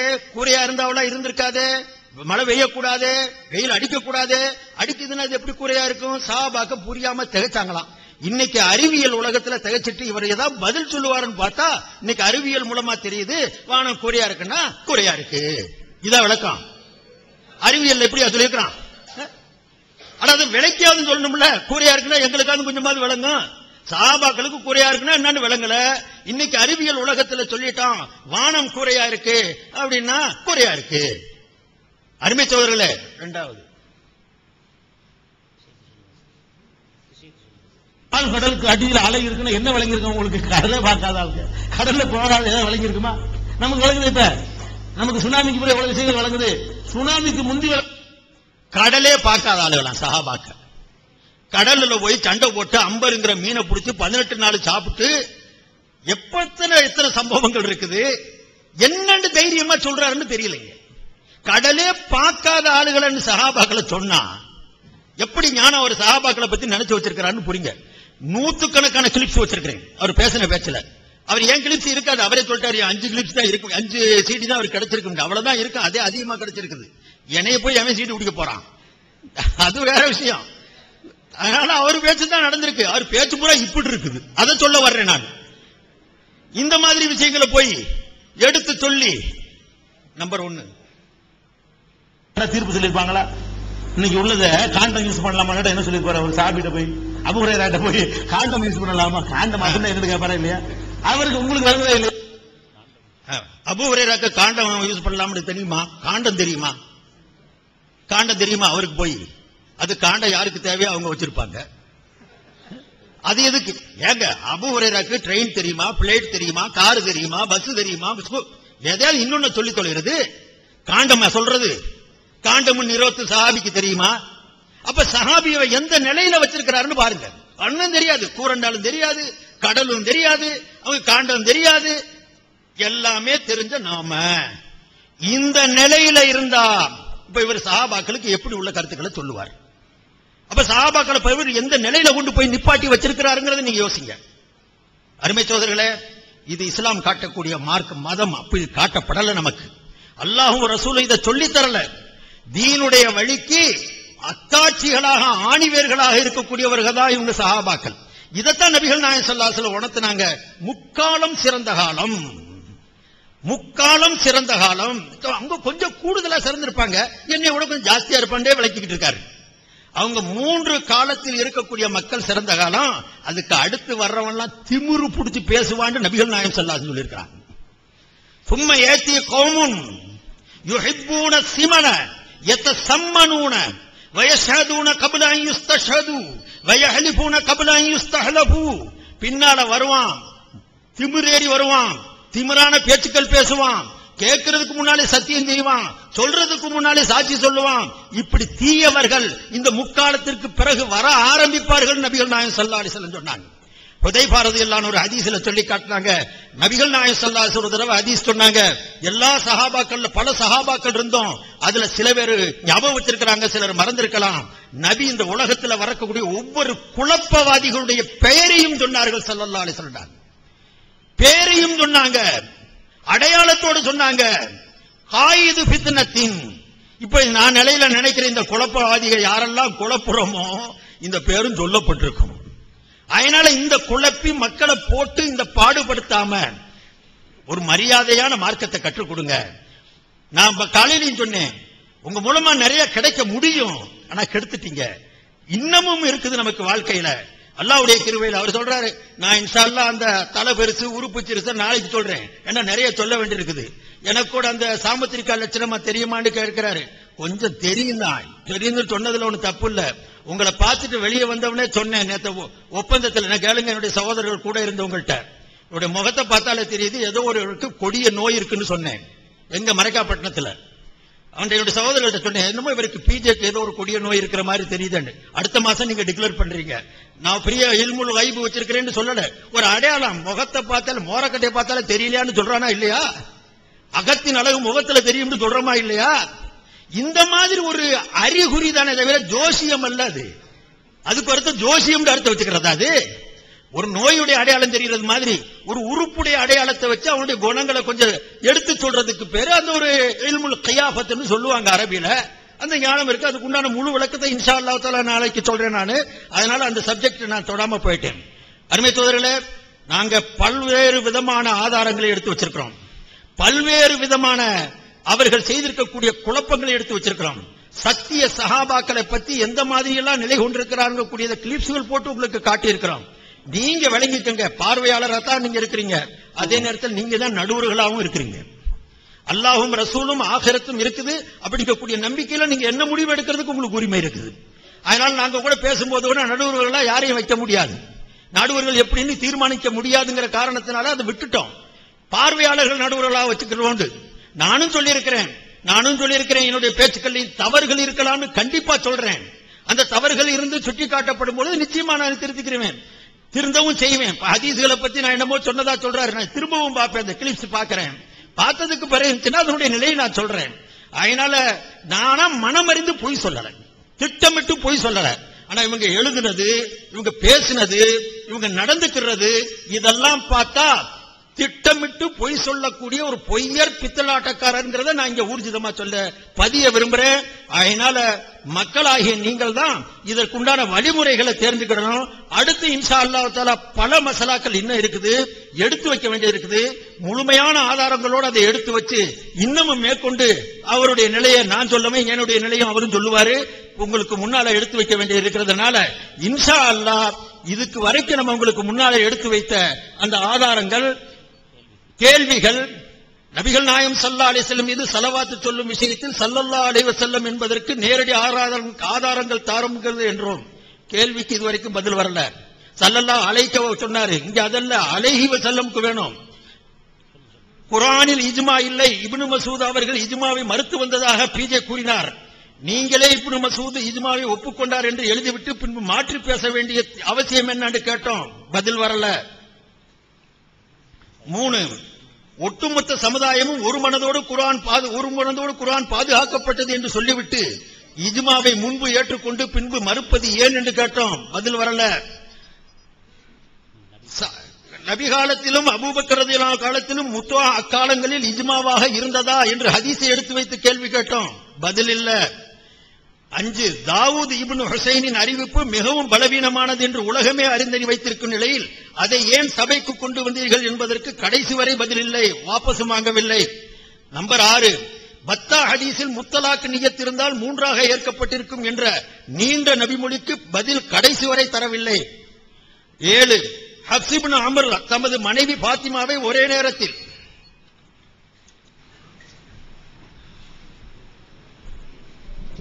அஸ்ஸலாமு அலைக்கும் வரஹ்மத்துல்லாஹி வபரகாத்துஹு. அன்புள்ள சகோதரர்களே, இன்றைய தினத்தில் இது என்னுடைய கடைசி அமர்வு. அதுல இப்ப லாஸ்டா ஒரு 5 கேள்வி கேட்டாங்களாம், பதில் சொல்லல. இப்ப நேத்து உள்ளதுக்கு நேத்து 46 கேள்வி கேட்டிருக்கிறேன், பதில் சொல்லன்னு பட்டியல் வாசிச்சிருக்கிறேன். 46 கேள்விக்கு பதில் சொல்லாம இஜ்மா கிடையாதுன்னு ப்ரூவ் பண்ணியாச்சு. 5ல 2க்கு சொல்லி இருக்கிறேன், 3 டைம் இல்லாமல் தான் இல்ல. அது ஒரு பெரிய பிரச்சனை இல்ல, அது பெரிய பாதிக்காது. சொல்றேன் 5 சொன்னாரு, 2க்கு பதில் சொல்லி இருக்கிறேன், தூங்கி இருக்காருன்னு நினைக்கிறேன். 3க்கு பதில் சொல்ல வேண்டியிருக்கு. இன்ஷா அல்லாஹ் இந்த தலைப்புல கட்டுப்படாதனால நான் அதை கண்டுக்கல. சொல்லிட்டீங்கல்ல, அதாவது நாளைக்கு உள்ள சொல்லிடுவோம், அதையும் சொல்லிடுவோம், பெரிய மேட்டர் கிடையாது. ஆனா 46க்கு நீங்க பதில் சொல்லணும். இன்னைக்கு உள்ள சொல்லலனா நேற்று உள்ள 46ஐயும் வருஷப்படுத்தி அம்புடுங்க பதில் சொல்லணும். நம்பர் போட்டு கடைசி 2 அமர்வுல கேட்டுக்கிறேன், அதை ஞாபகம் வச்சுக்கிறேன். திரும்பவும் அபுஜெயிலோட நீங்க மோசமான ஆள் ஒருத்தர் சொல்லுவதா இருந்தா எப்படிப்பட்டவன், நான் சொன்னேன்னு கன்ஃபார்ம் பண்ணி சொல்வதா இருந்தா எப்படிப்பட்டவன் கேட்கிறாருன்னா இவர் எப்படிப்பட்டவன் அப்படி நான் கேட்பேன். பாருங்க, அவர் கேட்கிறாரு பாருங்க. அல்லாஹ் உங்க விஷயத்துல வெறுக்கிறான். என்னத்தை வெறுக்கிறான்? பீல வக்கா, வதந்திகளை பரப்புறது. இப்படி சொன்னாப்பா கிளப்பி விடுறது எதையாவது அப்படி சொல்லிச்சு, இப்படி சொல்லப்பட்டிருக்கு, இந்த விஷயம் தெரியுமா உனக்கு? காலும் இருக்காது தலையும் இருக்காது, பரப்பி விட்டு ஒரு பெரிய அந்தியை உண்டாக்கி ஜனங்களுக்கு மத்தியில் குழப்பத்தை உண்டு பண்றது. பீல வக்கா, எதையும் பலமாக சிந்திக்காம பேச்சுக்கள் எடுத்து பரப்பி விட்டுறது. இது அல்லாஹ் வெறுக்கிறான்.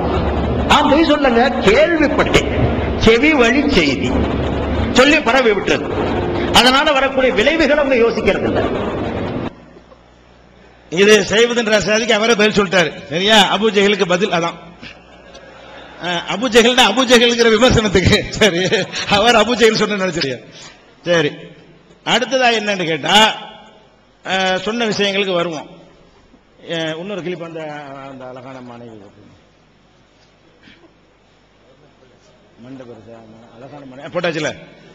இன்னும் அடுத்த கிளிப் அடுத்ததுக்கு அந்த அதுல இருந்து உள்ளதுக்கு கேள்வியா வச்சிடறேன். எனக்கு கேள்வி லிஸ்ட் நாங்கள் அதிகப்படுத்த வேண்டி இருக்குது.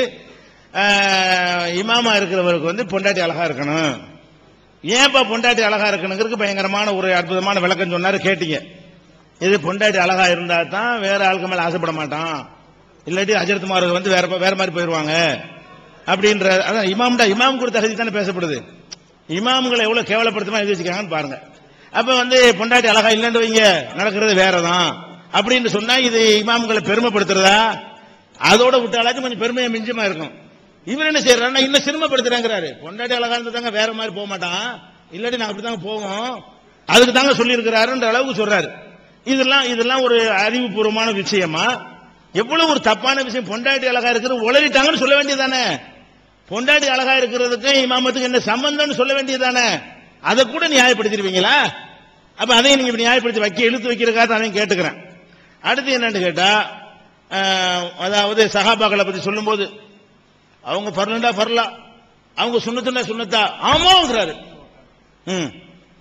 அவங்க ஃபர்லுன்னு சொன்னா ஃபர்லு தானா, அவங்க சுன்னத்துன்னு சொன்னா சுன்னத்தானா. நேற்று வரைக்கும் சொல்றாரு அவங்களுக்கு இல்லைன்றாரு, அவங்க ஏதோ ஆதாரத்தை காட்டி சொன்னா தான் உண்டுங்கிறாரு. இப்ப என்ன செய்யறாரு, சஹாபாக்கள் ஃபர்லுன்னா ஃபர்லு தான், சுன்னத்துனா சுன்னத்தான். அப்ப ஃபர்லு சுன்னத்தை வந்து முடிவு செய்யற அதிகாரம் அவங்களுக்கு இருக்குங்கிற அளவுல நேற்று உள்ளதுக்கு அந்த கேள்விக்கு பதிலே சொல்லாம அதுக்கு மாற்றமா பேசிட்டு இப்ப சஹாபாக்களை புகழ்றோங்கிற பேர்ல அந்தர்பல்ட்டி அடிக்கிறாரு. அந்த கோபம் அதுக்கு தான் இன்னைக்கு வரைக்கும் இப்படி பேசுறீங்க பாருங்க, அதுக்கு தான் அந்த கோபமா பேசுறது, அதை வச்சுக்கிறங்க. அடுத்து என்ன, இப்படி எல்லாம் சஹாபாக்கள் விமர்சித்தால் அவங்கள யாரும் நம்புவாங்களா? ஆனா விமர்சிக்கிற நாங்க தானப்பா சொல்றோம், ஹதீஸ் அறிவிக்கும் போது சஹாபாக்களை எடை போடாதேங்கிறமே. நாணயத்தை கூட சொல்ல மாட்டோம், ரசூலுல்லாஹ் மேல போய் சொல்ல மாட்டார்கள் ஒரு சஹாபியும். இவ்வளவு நடந்து இருந்தாலும் அல்லாஹ்வுடைய ரசூல் விஷயத்தில் நீங்க எப்படி சஹாபாக்களுக்கு வந்து சஹீஹ் லைஃப் பிரிக்க மாட்டீர்களோ, எந்த குரூப்பும் பிரிக்காதோ ஷியாக்களை தவிர நாங்களும் பிரிக்க மாட்டோம். சஹாபிய காரணம் காட்டி ஒரு ஹதீஸ் லைஃபுமா? அப்ப சஹாபாக்களோட நாணயத்தை நாங்க உரசிய பார்க்கலையே. நாணயத்தை நம்பாட்டி தான் குர்ஆன்ல சந்தேகம் வரும். நாணயத்துல பர்ஃபெக்ட், பொய் சொல்ல மாட்டாங்க. குர்ஆன் என்று குர்ஆன் அல்லாத சொல்ல மாட்டாங்க. அவ்வளவு பேரும் சேர்ந்து ஒரு சஹாபி சொல்ல மாட்டார் நாணயத்தை. அப்ப நாணயத்தை சந்தேகிக்கல என்று நாங்கள் கொள்கையில் இருக்கும் பொழுது சந்தேகத்தை உண்டாக்குறார்கள். இதை நாங்க தான் மக்கள்கிட்ட சொல்றோம், கண்டிப்பா உண்டாக்க மாட்டோம். இப்போ சொல்றோம் ஹதீஸ்கள்ல சஹாபிக்கு அப்புறம் உள்ள அறிவிப்பாளர் தான் ஆய்வு பண்ணிக்கிட்டு இருக்கிறோம், நீங்களும் நாங்களும். நீங்க எப்படி அந்த அளவு கூட நாணயத்தை சந்தேகிக்கலையோ, இந்த விமர்சனம் பண்ணக்கூடிய நாங்களும் தான் நாணயத்தை சந்தேகிக்கல. அதனால இது ஒரு வாதம், இதுவும் உணர்ச்சி அடிப்படையில் தூண்டி விடுற மேற்று தானே தவிர இதுல வந்து அடிப்படை கிடையாது. அடுத்து என்ன, இந்த ஹஜ் உம்ரா விஷயமாக நான் ஒன்னு சொல்றேங்க. மார்க்கம் சொல்ல தகுதியானவரா இல்லையாங்கிறதான தலைப்பு. அது எப்ப என் மார்க்கம் சொல்ல தகுதி இல்லாம போவேன், இப்னு உமர் சொன்னார்னு ஒண்ணு நான் சொன்னேன்ல, அது மாதிரி இந்த கிதாப்ல இல்லாம நானா இட்டு கட்டி இப்னு உமர் சொல்லாததை இவர் சொல்லிவிட்டார்னு நீங்க இருந்தா இவெல்லாம் மார்க்கம் சொல்ல தகுதியா? நீங்க ரசூலுல்லாஹ் மேல கூட இட்டு கட்டி சொல்லுவீங்க, அது ஒரு விஷயம். நான் இப்னு உமர் சொன்னதாக கூட இட்டு கட்டி சொல்லிவிட்டேன் என்று சொன்னால் அப்ப நீங்க கேட்கலாம், நான் இருக்கிறத வாசிக்கிறீங்க, ஆமா அந்த வாசகம் தான் இருக்குன்னு நீங்களே அர்த்தமும் செஞ்சுட்டீங்க. வேற கிதாப்ல வேற மாதிரி இருக்கு, சரி வச்சுக்கிறோம். வேற கிதாப்ல வேற மாதிரி இருந்தா நான் பார்க்கல என்று சொன்னா மார்க்கம் சொல்ல தகுதி இல்லாதால? நான் சொன்னது இருக்கா இல்லையாங்க? மார்க் இந்த மசாயில்ல எது சரிங்கிற விவாதமா இருந்தா அதுக்குள்ள நுழைஞ்சு பேசலாம். கேள்வி என்ன, நான் வந்து இப்னு உமர் வந்து முத்தாவை தடுத்தாரே, தமத்து ஹஜ்ஜை தடுத்தாரா இல்லையா? அதுல நான் உண்மை சொல்லி இருக்கிறேன். தடுத்ததை வந்து அவர் தடுத்திருக்கிறாரு, மகன் வந்து அதை எதிர்த்திருக்கிறாருன்ற அது உண்மையை சொல்லி இருக்கிறேன். அவர் கேட்கிறாரு, என் தந்தை ஒன்றை தடுத்திருந்த அல்லாஹ்வுடைய ரசூல் ஒன்றை அனுமதித்திருந்தால் யாருடைய சொல்லை ஏற்றுக்கொள்ள வேண்டும் அவர் கேட்கிறாருன்னு சொன்னேன். அது இருக்கு, நீங்களே வாசிப்பட்டீங்க. இப்ப நான் என்னுடைய கேரக்டரை உரசி பார்க்கறதுல இதுல எப்படி உரசி பார்ப்பீங்க? வேற வேற அறிவிப்புல என்னவெல்லாம் வருது தெரியுமா? தமத்துவ பற்றி ஏன் அவர்கள் சொன்னார்கள் தெரியுமா? அந்த விஷயத்துக்குள்ள நீங்க போறீங்க. இப்ப அது வந்து அந்த ஆய்வுல நுழைகிறதா இருந்தா சரியா தவறாங்கிறதுக்கு வேணா ஆய்வு எடுத்துக்கொள்ளலாம். இது என்ன கேரக்டர் எப்படி டேமேஜ் படுத்துது? நான் ஹதீஸ்ல உள்ள சஹாபாக்களை பத்தி சொன்ன அவ்வளவு ஹதீஸ்ல உள்ளதை சொல்றேன். இதுல கேரக்டரை வந்து டேமேஜ் பண்ற மாதிரி உள்ள விஷயத்தை வந்து நானா இட்டுக்கட்டியா சொல்லிவிட்டேன். மகன் எதிர்த்தாரா இல்லையா? வேற ஒருத்தர் என்ன சொன்னார் தெரியுமா, அவர் என்ன சொன்னார் தெரியுமான்னா அது அவரை சொல்லல, நான் ஏதாவது சொல்லியிருந்தா எடுத்துக்காட்டுங்க. இப்னு உமர் சொன்னாரா இல்லையா? சொன்னதை நான் சொல்லி இருக்கும்போது நான் எப்படி மார்க்கம் சொல்ல தகுதி இல்லாத ஆயிருவேன்? இதுதான் டாபிக். அது உள்ள மசாயிலுக்குள்ள நான் போகாத காரணம் என்ன, நிறைய சொல்ல வேண்டி இருக்கிறது. இப்ப என்ன தலைப்பு, இவரெல்லாம் மார்க்கம் சொல்ல தகுதியான்னு கேட்கறீங்கல்ல, இது எப்படி மார்க்கம் சொல்ல தகுதியை தடுக்கும்? அதே மாதிரி இதை பாக்குறேன், உமர் இல்லானவர்கள் அறியாம இதை அந்த செய்தி கிடைக்காமல் இருந்திருக்கும், அதனால செஞ்சாங்க. அவங்களுக்கு தெரிஞ்சுதான் தடுத்தாங்கன்னு அவர் என்ன செய்யறாரு, ஒரு செய்தியை காட்டுறாரு. அந்த செய்தி நான் பார்க்கல இல்லையா? சரி, நான் பார்க்காதவன் என்ன முடிவு எடுக்கணும்? தெரிஞ்சு எப்படி தடுப்பாங்க? ரசூலுல்லாஹ்வுடைய சொன்ன தடுப்பாங்களா? தெரியாம தடுத்தாங்க என்பதுதான் கண்ணியம். தெரிஞ்சு தடுத்தாங்கன்னா கண்ணியம் இல்லை அப்படிங்கிற அடிப்படையில் சொல்றேன். இப்ப தெரிஞ்சு தடுத்தாங்கன்னு சொல்லிவிட்டு இல்ல, இப்ப அவங்களுடைய கண்ணியம் தெரிஞ்சு ரசூலுல்லாஹ் ஒன்னு செஞ்சிருக்கிறாங்க, அது சுன்னத்தும் தெரிஞ்சுக்கிட்டு தடுத்தாரு. அது எப்படி ரசூலுல்லாஹ் ஒன்னு சுன்னத்தும் தெரிஞ்சு தடுத்தாருன்னா தப்பு. ரசூல் ஸல்லல்லாஹு அலைஹி வஸல்லம் சுன்னத்து தெரிஞ்சுக்கிட்டு தடுப்பாங்களா? நல்லதை கற்றுக் கொடுத்தாங்களா? ரசூலுல்லாஹ் நல்லதை கற்றுக் கொடுக்கலையா? இவங்க நல்லதை கற்றுக் கொடுத்தாங்க கான்செப்ட் வந்தால் உங்களுக்கு சஹாபி மேல மதிப்பு இருக்கிறத விட எங்களுக்கு ரசூல் மேல மதிப்பு இருக்கிறது. ரசூல் ஸல்லல்லாஹு அலைஹி வஸல்லம் சொல்லி இருக்கிறாங்க, தடுப்பாங்களா? தடுத்தால் நாங்க உமரை தான் மதிப்போம். ரசூலுல்லாஹ் சொன்னது தடுத்தால் நாங்கள் ரசூலை தான் மதிப்போம். ரசூல் ஸல்லல்லாஹு அலைஹி வஸல்லம் எதுக்கு இவர் தடுக்கிறது? நன்மையை நாடி இவர் செஞ்சு விட்டார். நன்மையை நாடி இப்படி செய்யறது. அப்ப வஹீல அல்லாஹ்வுடைய தூதர் சொன்ன தடுத்திருக்காரு என்பது பாரதூரமான விஷயம். நீங்க சவுண்ட ஒசத்துனதால நியாயமாயிராது. எங்களுக்கு ரசூல் மேல உள்ள முஹப்பத் தான் ஃபர்ஸ்ட். ரசூலா உமரான் வரும்போதும் நீங்க உமரை தூக்கி பிடிக்க பாக்குறீங்க. தெரியாம சொன்னா, நான் லைட்டா சொன்னா தெரிஞ்சு செஞ்சாரு நீங்க சொல்றீங்க. இது தெரிஞ்ச நான் இன்னும் கொஞ்சம் கடுமையா நல்லா சொல்லியிருப்பேன். இது முதல்ல இந்த ரிவாயத் நான் பார்க்கல, தெரிஞ்சு செஞ்சாருங்கிறத. தெரிஞ்சு செஞ்சாருங்க எனக்கு கிடைச்சிருக்குமே. ஆனால் தெரிந்து கொண்டே செய்யறாங்க, எப்படி ஏத்துக்கிறது இது? ஆமா, அவர் சொன்னவர் யார் அறிவிக்கிறார்? அவர் தான் இழிவுபடுத்துறாரு. சரி, இது ஒரு விஷயம்ங்க. அதனால இதுல இது ஒரு சஹாபாக்கள் இழிவுபடுத்துற விஷயம். அவதூற ஏதாவது சொன்னா சொல்லுங்க, இல்லாத இட்டுக்கட்டி சொன்னா சொல்லுங்க. இருக்கிறத வச்சு நான் ஒரு கருத்தை சொன்னா அதையும் மார்க்கம் சொல்ல உனக்கு தகுதி இருக்கா? நான் சொன்ன எல்லாமே மார்க்கம் சொல்ற தகுதியோட பாதிக்கிற விஷயமா நான் சொல்லி இருக்கிறேன். உங்கள் மீது சொன்ன எல்லாமே நீங்க மார்க்கம் சொல்ல தகுதியற்றவருங்கிறதுக்கு நான் எடுத்து வச்சிட்டு இருக்கிறேன். அதை நீங்கள் என்ன செய்யணும், கவனத்தில் வச்சுக்கணும். அதுக்கப்புறம் இப்னு மஸ்ஊத் அவங்களுக்கு அந்த தொடைக்குள்ள ருக்கு செய்யும் போது தொடைக்குள்ள கையை வச்சுக்கிட்டு ருக்கு செஞ்சாரு. எப்ப செஞ்சாரு? ரசூல் ஸல்லல்லாஹு அலைஹி வஸல்லம் காலத்துக்கு பிந்தியும் செஞ்சார். ரசூல் ஸல்லல்லாஹு அலைஹி வஸல்லம் காலத்தில் செய்யறதுல மௌத்துக்கு பிறகும் ருக்கு செய்யும் போது அப்படி செஞ்சு தொழுது காட்டினாருங்கிறது ஒரு முஸ்லிம்ல ஒரு அறிவிப்புல வருகிறது. அந்த அறிவிப்பை இமாம் நவவி அவர்கள் புகாரி ஃபத்துல் பாரி விளக்கம் கொடுக்கிறார். நீங்க சொல்றீங்க நவவி அவர்கள் கொடுக்கிற விளக்கம் அதோட சிறப்பா இருக்கிறது. அவர் என்ன சொல்றாரு? லி அன்னஹு லம் யப்லகுஹும் நாசிஹு. சுன்னத்தை முதல்ல இருந்துச்சு, தத்பீகி சுன்னத்தா இருந்தது, நாசிஹ் அவங்களுக்கு கிடைக்கவில்லை. மாத்தின இந்த சட்டம் மாற்றப்பட்டது என்று அவங்களுக்கு தெரியவில்லை அப்படின்னு நவவி சொல்லி இருக்கிறாரு. தெரியலன்னு சொன்னது இது பொருத்தமா இருக்குது. ரெண்டும் செய்வாரு என்று விளக்கம் கொடுப்பது பொருத்தமற்றதா இருக்கிறது. அவர் ஒன்னதான் செஞ்சிருக்கிறாரு, மாத்தி செஞ்சிருக்கிறாரு, இன்னொரு விதமா செஞ்சாருங்கிறத அதுல வரணும். இப்படி ஒரு நாள் செஞ்சாருன்னு காட்டணும். இதான் செஞ்சிருக்காருன்னு வரும் பொழுது நவவி என்ன சொல்றாரு? நீங்க ஃபத்துல் பாரில சொன்னாருன்னு சொல்றீங்க, நான் பார்க்கல. அப்படி இருக்குமையானால் இப்னு ஹஜர் விளக்கத்தை விட இமாம் முஸ்லிம் நவவி அவர்களுடைய விளக்கம் சிறப்பா இருக்குது. அவர் என்ன சொல்றாரு? நாசிஹ் அவங்களுக்கு தெரியவில்லை, இந்த சட்டம் மாற்றப்பட்ட விஷயம் தெரியாமல் அதை செஞ்சிட்டாங்க. ரெண்டு சுன்னத்து என்பதற்காகத்தான் செஞ்சாருங்கிறீங்க. இது என்ன? இப்ப இப்னு ஹஜர் சொந்தமா தானே விளக்கம் சொல்றாரு. ரெண்டு அல்ல, அது வேற. அப்ப ரெண்டு சுன்னத்து என்கிற ஒரு அடிப்படையில் சொன்னாங்க என்ற விளக்கத்தை விட இந்த விஷயத்துல தெரியாமல் இருந்து. அப்ப நான் கேட்கிறேன், நவவி எவ்வளவு திமிர் பிடிச்சவர் பார்த்தீர்களா? ரசூலுல்லாஹ் அந்த சுன்னத்து இல்லையா? இப்னு மஸ்ஊத் தெரியலையா? யார் சொல்றாங்க? அப்படின்னு கேளுங்க. நவவி சொல்லியிருக்காரு. எனக்கு கேட்ட மாதிரி நவவி மேல கோவப்பட்டீங்களா? இதெல்லாம் மேட்டரே இல்லைங்க. ஆய்வு நிறைய வருதுங்க கிதாபுகள்ல. எனக்காக அப்படி தேடி பிடிச்சிட்டு இருக்கிறாரு. இதெல்லாம் ஆய்வு சம்பந்தப்பட்ட விஷயம். என்ன மேலே ஒவ்வொரு மனிதனுக்கு சொல்றதுல சில தோரணைகள் டிஃபரெண்ட் இருக்கும். நீங்க எல்லாம் எவ்வளவு அடிச்சாலும் செய்றீங்க, ஒண்ணுக்கு கண்டுக்காம ஏறிப்பேட்டா பேசுறீங்க, பதிலே சொல்லாட்டாலும் சொன்ன மாதிரி பேசுறீங்க. அது உங்க ஸ்டைலு. எனக்கு சில விஷயங்களை ஒரு தப்பானது என்ன புழுவு தப்பா சொல்றாங்களோ கோவம் கொஞ்சம் கடுமையா நான் பேசிவிடுவேன். அது எனக்கு உள்ள ஸ்டைலு. அந்த மனிதன்கிற ஸ்டைல்ல என்னுடைய தோரணைகள் சில மாற்றங்களுக்கு சொல்லுங்க, நான் அதைத்தான் திருத்திக் கொள்ளலாம். நீங்க சொன்னீர்களே, ஆனால் தேவையற்றதை இந்த மாதிரி ஒரு டைப்பா சொல்றீங்க. அது விஷயம் மெசேஜ் அதுதான் கருத்து அதுதான். அது சொல்ற விதங்கள் ஆளாளுக்கு இவர் சொல்ற ஸ்டைல்ல நான் போகணும், எனக்கு சட்டம் இருக்குதா? அல்ல அவர் ஸ்டைல்ல நான் பேசணும்னு இருக்குதா? இப்ப கூட நிறைய சகோதரர் சொன்னாங்க, அந்த காலத்துல நீங்க ரொம்ப நெருப்பு பறக்கிற மாதிரி பேசுவீங்க, இப்ப டிப்ளமேட்டிக்கா பேசுறீங்க அப்படின்னு கேட்கறாங்க. உள்ள வேகத்தை காணும். அஸ்ஸலாமு அலைக்கும் வரஹ்மத்துல்லாஹி வபரகாத்துஹு. அருமை சகோதரர்களே, இன்றைய இறுதி அமர்வு உடைய நிலையிலே நான் பேசுகிறேன். இப்னு உமர் ரலியல்லாஹு அன்ஹு சொல்லாததை நான் இட்டுக்கட்டியா சொன்னேன். அவர் சொன்னதை தானே சொன்னேன். சில வாசகத்தை நான் விட்டுட்டேன், அது வேற ரிவாய்கள்ல வந்திருக்குது. நான் அது உங்களுக்கு எடுத்து சொல்லும் ஒரு பெரிய மனுஷனை விமர்சனம் செய்யுதுன்னா அவரை பத்தி வந்திருக்கக்கூடிய ரிவாயத்து இவருக்கு தெரியாம இருக்கு. இவர் ரொம்ப விளக்கமானவர், எனக்கு நல்லா தெரியும், ரொம்ப விவரமானவர், பார்க்காம இருக்கிறேன்னு சொல்றது இல்ல. ஹஜ்ரத் உமரை பற்றி விமர்சிக்க இறங்கின நீங்க, தமத்துடைய சட்டத்தை சொல்ல போற நீங்க, இது எங்கேயோ தெரியாத ஏனாதான கிதாபுல இல்ல, இமாம் அஹமதுல இருக்குது. அகமது அகமது அன்றாட சொல்றீங்க, அதுலதான் இந்த ஹதீஸ் இருக்குது.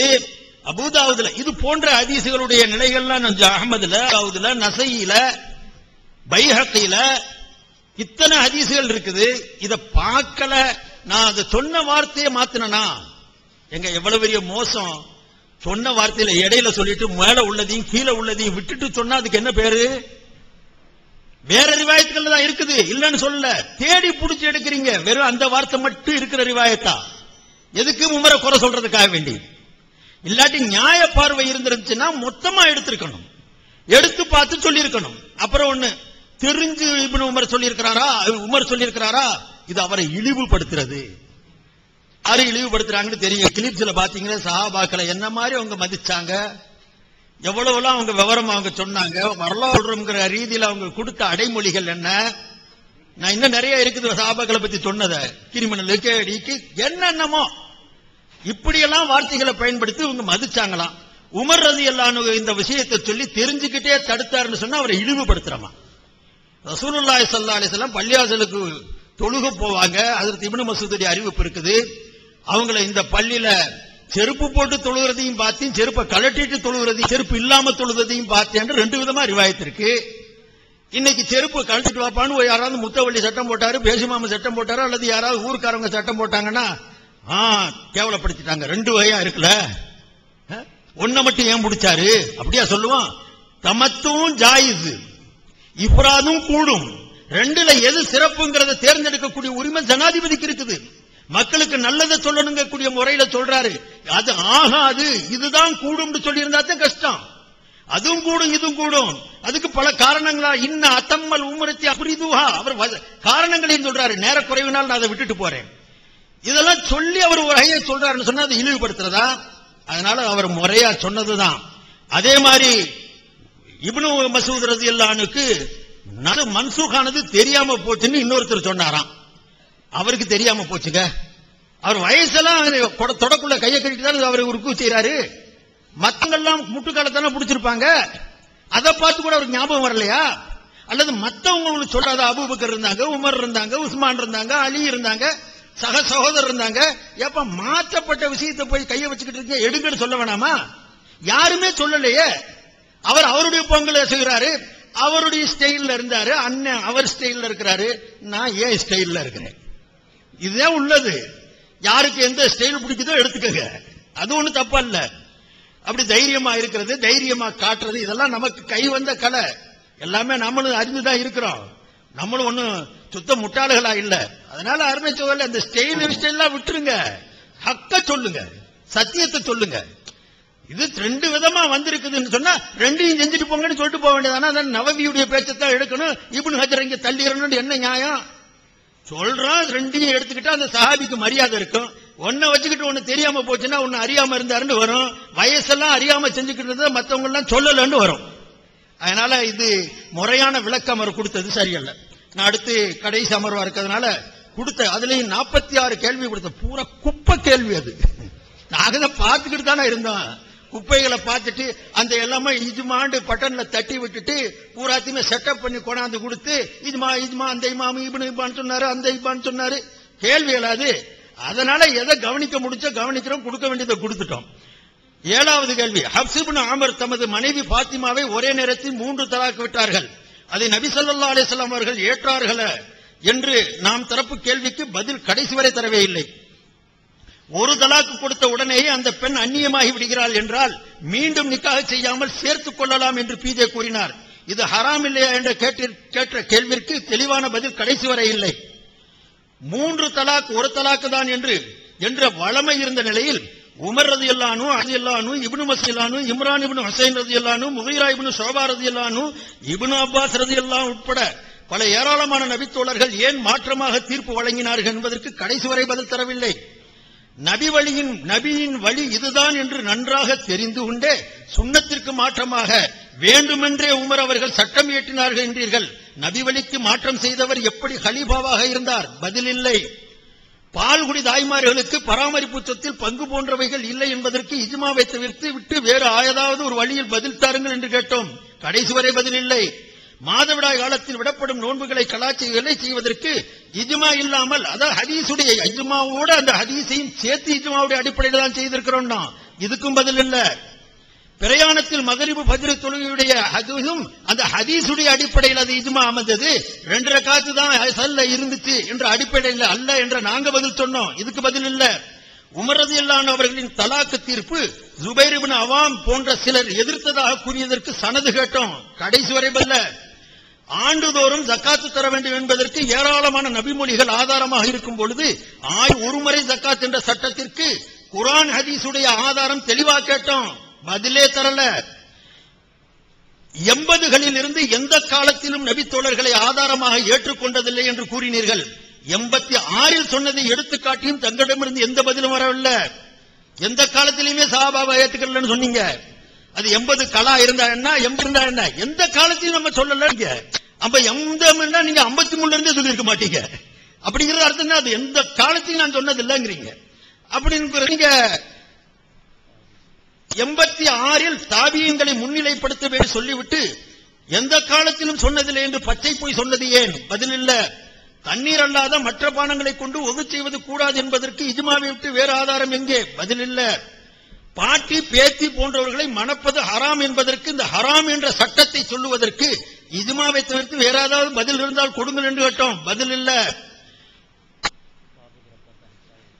வஅபுது ரப்பக ஹத்தா யஅதியக்கல் என்ற யகீன் என்ற திருமறையில் வசனத்தில் உள்ள யகீன் என்ற வார்த்தைக்கு மரணம் என்ற பொருளா என்ற கேள்விக்கு இஜ்மா அல்லாத வழியில் ஏதாவது பதில் இருந்தா தாருங்கன்னோம். பதில் கொடுக்கல. ஜகாத் விஷயத்தில் 13 பேர் கொண்ட குழு சேர்ந்து எடுத்த முடிவை நீங்கள் சம்பந்தப்பட்டவர்கள் அங்கீகரிக்கப்பட்டவர்களே அதற்கு என்ன பேர் என்று கேட்டோம். ஆனால் அதுக்கு கடைசி வரைக்கும் பதில் இல்ல. இஜ்மான்றதை ஒத்துக்கறல. அப்துல்லா இப்னு முஆவியா ரலியல்லாஹு அவர்களை நபி தோழரே அல்ல என்பதை நிரூபிக்கும்படி பலமுறை நாம் கோரியும் கடைசி வரை பதில் இல்ல. பிஜேயால் பதில் தரப்படாத இன்றைய கேள்விகள். அபு ஹனீஃபா அவர்களின் தந்தை அபு ஹனீஃபாவை அலியிடம் அழைத்து சென்றார் என்பதை நிரூபிக்க வேண்டும் என்று கேட்டோம். ஆனால் அதை பற்றி வாய் திறக்காமலேயே விவாதத்திற்கு சம்பந்தம் இல்லாததை பேசி வருகிறார். பிஜேயால் பதில் தரப்படாத கேள்விகள். இப்னு தைமியா சம்பந்தப்பட்ட செய்திகளுக்கு தெளிவான பதில் இல்லை. அபு ஹனீஃபா அவர்களின் தந்தை அபு ஹனீஃபா எந்த காலத்தில் நபி தோழர்களை நாங்கள் ஏற்றுக்கொள்ளவில்லை என்பதை நாம் பதில் கூறிய பின் சம்பந்தமாக நாம் கேட்ட கேள்விகளுக்கு பதில் இல்லை. குர்ஆன் ஓதுவதை விட ஃபிக்ஹ் கிதாபை படிப்பது சிறந்தது என்று கிதாபில் இருப்பதாக கூறினீர்கள். அதை நிறுத்தால் அந்த கிதாபையே எரித்து விடுவதாக சொன்னோமே. பதிலே இல்ல. காற்று விட்டு தொழுகையை முடிப்பது சம்பந்தமான ஏராளமான கேள்விகள் கேட்டும் கடைக்கும் பதில் இல்ல. ஆதாரம் கிடைக்காமல் ஒரு விஷயத்தை சமுதாயத்திலும் பொது செய்தியாக பதிவு செய்யலாமா என்ற கேள்வி கேட்டும் பதில் தரல. ஹகீகத் என்ற உருது கிதாபு சம்பந்தமான எங்களின் எந்த சந்தேகத்திற்கும் பிஜே பதில் தரல. 9 கிலாஸ் சாராயம் குடிக்கலாம் என்று பிஜே கூறியதற்கு பதிலை கேட்டோம். ஆனா பதிலே தரல. மகானி என்ற நூலை கேட்டார்கள். அது தரப்பட்டு விட்டது. ஆனால் அதை பற்றிய வாய் திறக்கவில்லை. பதில காணோம். ஹகீகத்துல் ஃபிக்ஹுடைய அந்த நூலிலே சொல்லப்பட்ட அட்டவணையை மாத்தி தன்னுடைய புறத்திலிருந்து அட்டவணையை சேர்த்ததற்கு காரணம் சொல்லுங்க கேட்டோம். ஏமாத்திலே ஏன்னு கேட்டோம். கடைசி வரைக்கும் அழுப்பல் பதில் இல்ல. இப்படி ஏராளமான கேள்விகளை இன்னும் இருக்குது மிச்சம். இன்ஷா அல்லாஹ் இதை உங்களுக்கு முன்னால எடுத்து வைப்போம். அதுக்கு முன்னால நபில் கிஷோர் என்பதை நௌலக்சூர் என்று தமாஷாக எழுதியது தவறாக எழுதியது பற்றி ஆதாரம் கேட்டோம். பதில் தரல. இந்த மாதிரி ஏராளமான கேள்விகள் அருமை சோதரர்களே. அதே மாதிரியாக அவரு பிஜே அவர்களை பொறுத்த வரைக்கும் எதுலையுமே கொஞ்சம் பேசுற பழக்கம். அது ஒத்து வருதோ ஒத்து வராததோ விரும்பினதை பேசுவாரு. விரும்பாதது எது மார்க்கத்துக்கு எப்படி இருந்தாலும் தள்ளுவாரு. இதுக்கு உதாரணமாக ஒரு விஷயம் சொல்லணும்னு சொன்னா ஊழலை பத்தியும் கூட அவர் வரவேற்றிருக்கிறார். வெளியே சொல்லும் போது ஊழல் கூடாது, அது கூடாது, இது கூடாதுன்னு ரொம்ப உற்சாகமா பேசுவார். ஆனா என்னடா அதெல்லாம் சகஜம், அதெல்லாம் ஊழல்லாம் செய்வோம் அப்படின்னு பேசின பேச்ச கேடுங்க கிளிப்ஸ்ல. அதோட அல்லாஹ்வுடைய கிருபையில இன்ஷா அல்லாஹ் இன்றைய அமர்வு முடிவு செய்வோம். ஊழல் பண்ணாட்டி ஆட்சியில் இருக்க முடியாது. அதான் எங்களுக்கு நல்லா தெரியும். நாங்க யாரும் பண்ணலன்னு சொல்ல மாட்டோம். தாமுக பொறுத்த வரைக்கும் யாரும் பண்ணலன்னு சொல்ல மாட்டோம். சேனை எடுத்தா புறங்க எனக்குவான் அளவு கொஞ்சம் கூட குறைய இருக்கும். அப்படித்தான் போய் பார்க்கணுமே தவிர நான் ஊழலே பஞ்சாயத்து போர்டுல தேர்ந்தெடுத்த ஒரு வார்டு மெம்பர் பண்றான், ஒரு எம்எல்ஏ பண்ண மாட்டானா, ஒரு எம்பி பண்ண மாட்டானா? பண்ணுவான். பண்ணாட்டி ஏங்க 7 கோடி 10 கோடி வணங்குச்சா அது குத்தம் இல்ல. அதெல்லாம் ஊழலாம் செய்திருக்கலாம். அதனால என்ன குறை வந்துட போகுது? ஊழல் தான் அரசியல். நாங்களும் சேர்ந்து தான் செஞ்சிருக்கிறோம். இது வாக்குமூலமாவே கொடுத்திருக்கிறாங்க. எது விரும்பினாரோ அது இன்னும் இல்ல, பிரச்சனை இல்ல. இந்த முறையிலேயே ஒரு மார்க்கத்துடைய அனுஷ்டாங்களையும் எடுத்து வச்சுக்கிட்டு அருமை சகோதரர்களே மக்களை குழப்பக்கூடிய வேலையை அவர் செய்துக்கிட்டு இருக்கிறாங்க. அதனால நாம தீன பாதுகாப்பதற்காக வேண்டி, நம்முடைய ஈமான பாதுகாக்கிறதுக்காக வேண்டி எதை நீங்க முறை என்று கருதுகிறீர்களோ உங்களுக்கு உரிமை இருக்குது. யாரையும் யார் மேலேயும் நிர்பந்தம் செய்ய முடியாது. தீனுடைய காரியங்களை நம்ம குர்ஆன் ஹதீஸுடைய அடிப்படையில, அந்த குர்ஆன் ஹதீஸுடைய அடிப்படை எங்க இருந்து எடுக்கணும் அதுலங்க வேணும். அப்போ சஹாபாக்கள் ஃபர்துன்னா ஃபர்தா, வாஜிபுன்னா வாஜிபா, சுன்னத்துன்னா சுன்னத்தா, அவங்களுக்கு என்ன உரிமை இருக்குன்னு திரும்ப திரும்ப கேட்கிறார். ஒரு சஹாபாவோட சஹாபாக்கள்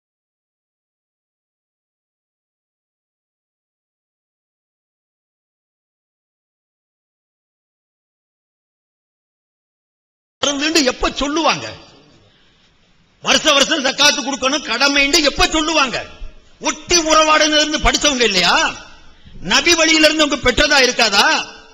அவங்க இதுல ஒண்ணு, அவங்க ரசூலுல்லாஹ் சொன்னாங்க சொன்னா அது நாணயத்தோட சொல்லுவாங்க. எந்த நாணயத்தை சொன்னாங்க? அஸ்ஸலாமு அலைக்கும். நாளை காலை 10 மணிக்கு வந்துருவோம். ஒரு 10 நிமிஷம் முன்னாடியே வந்துருங்க.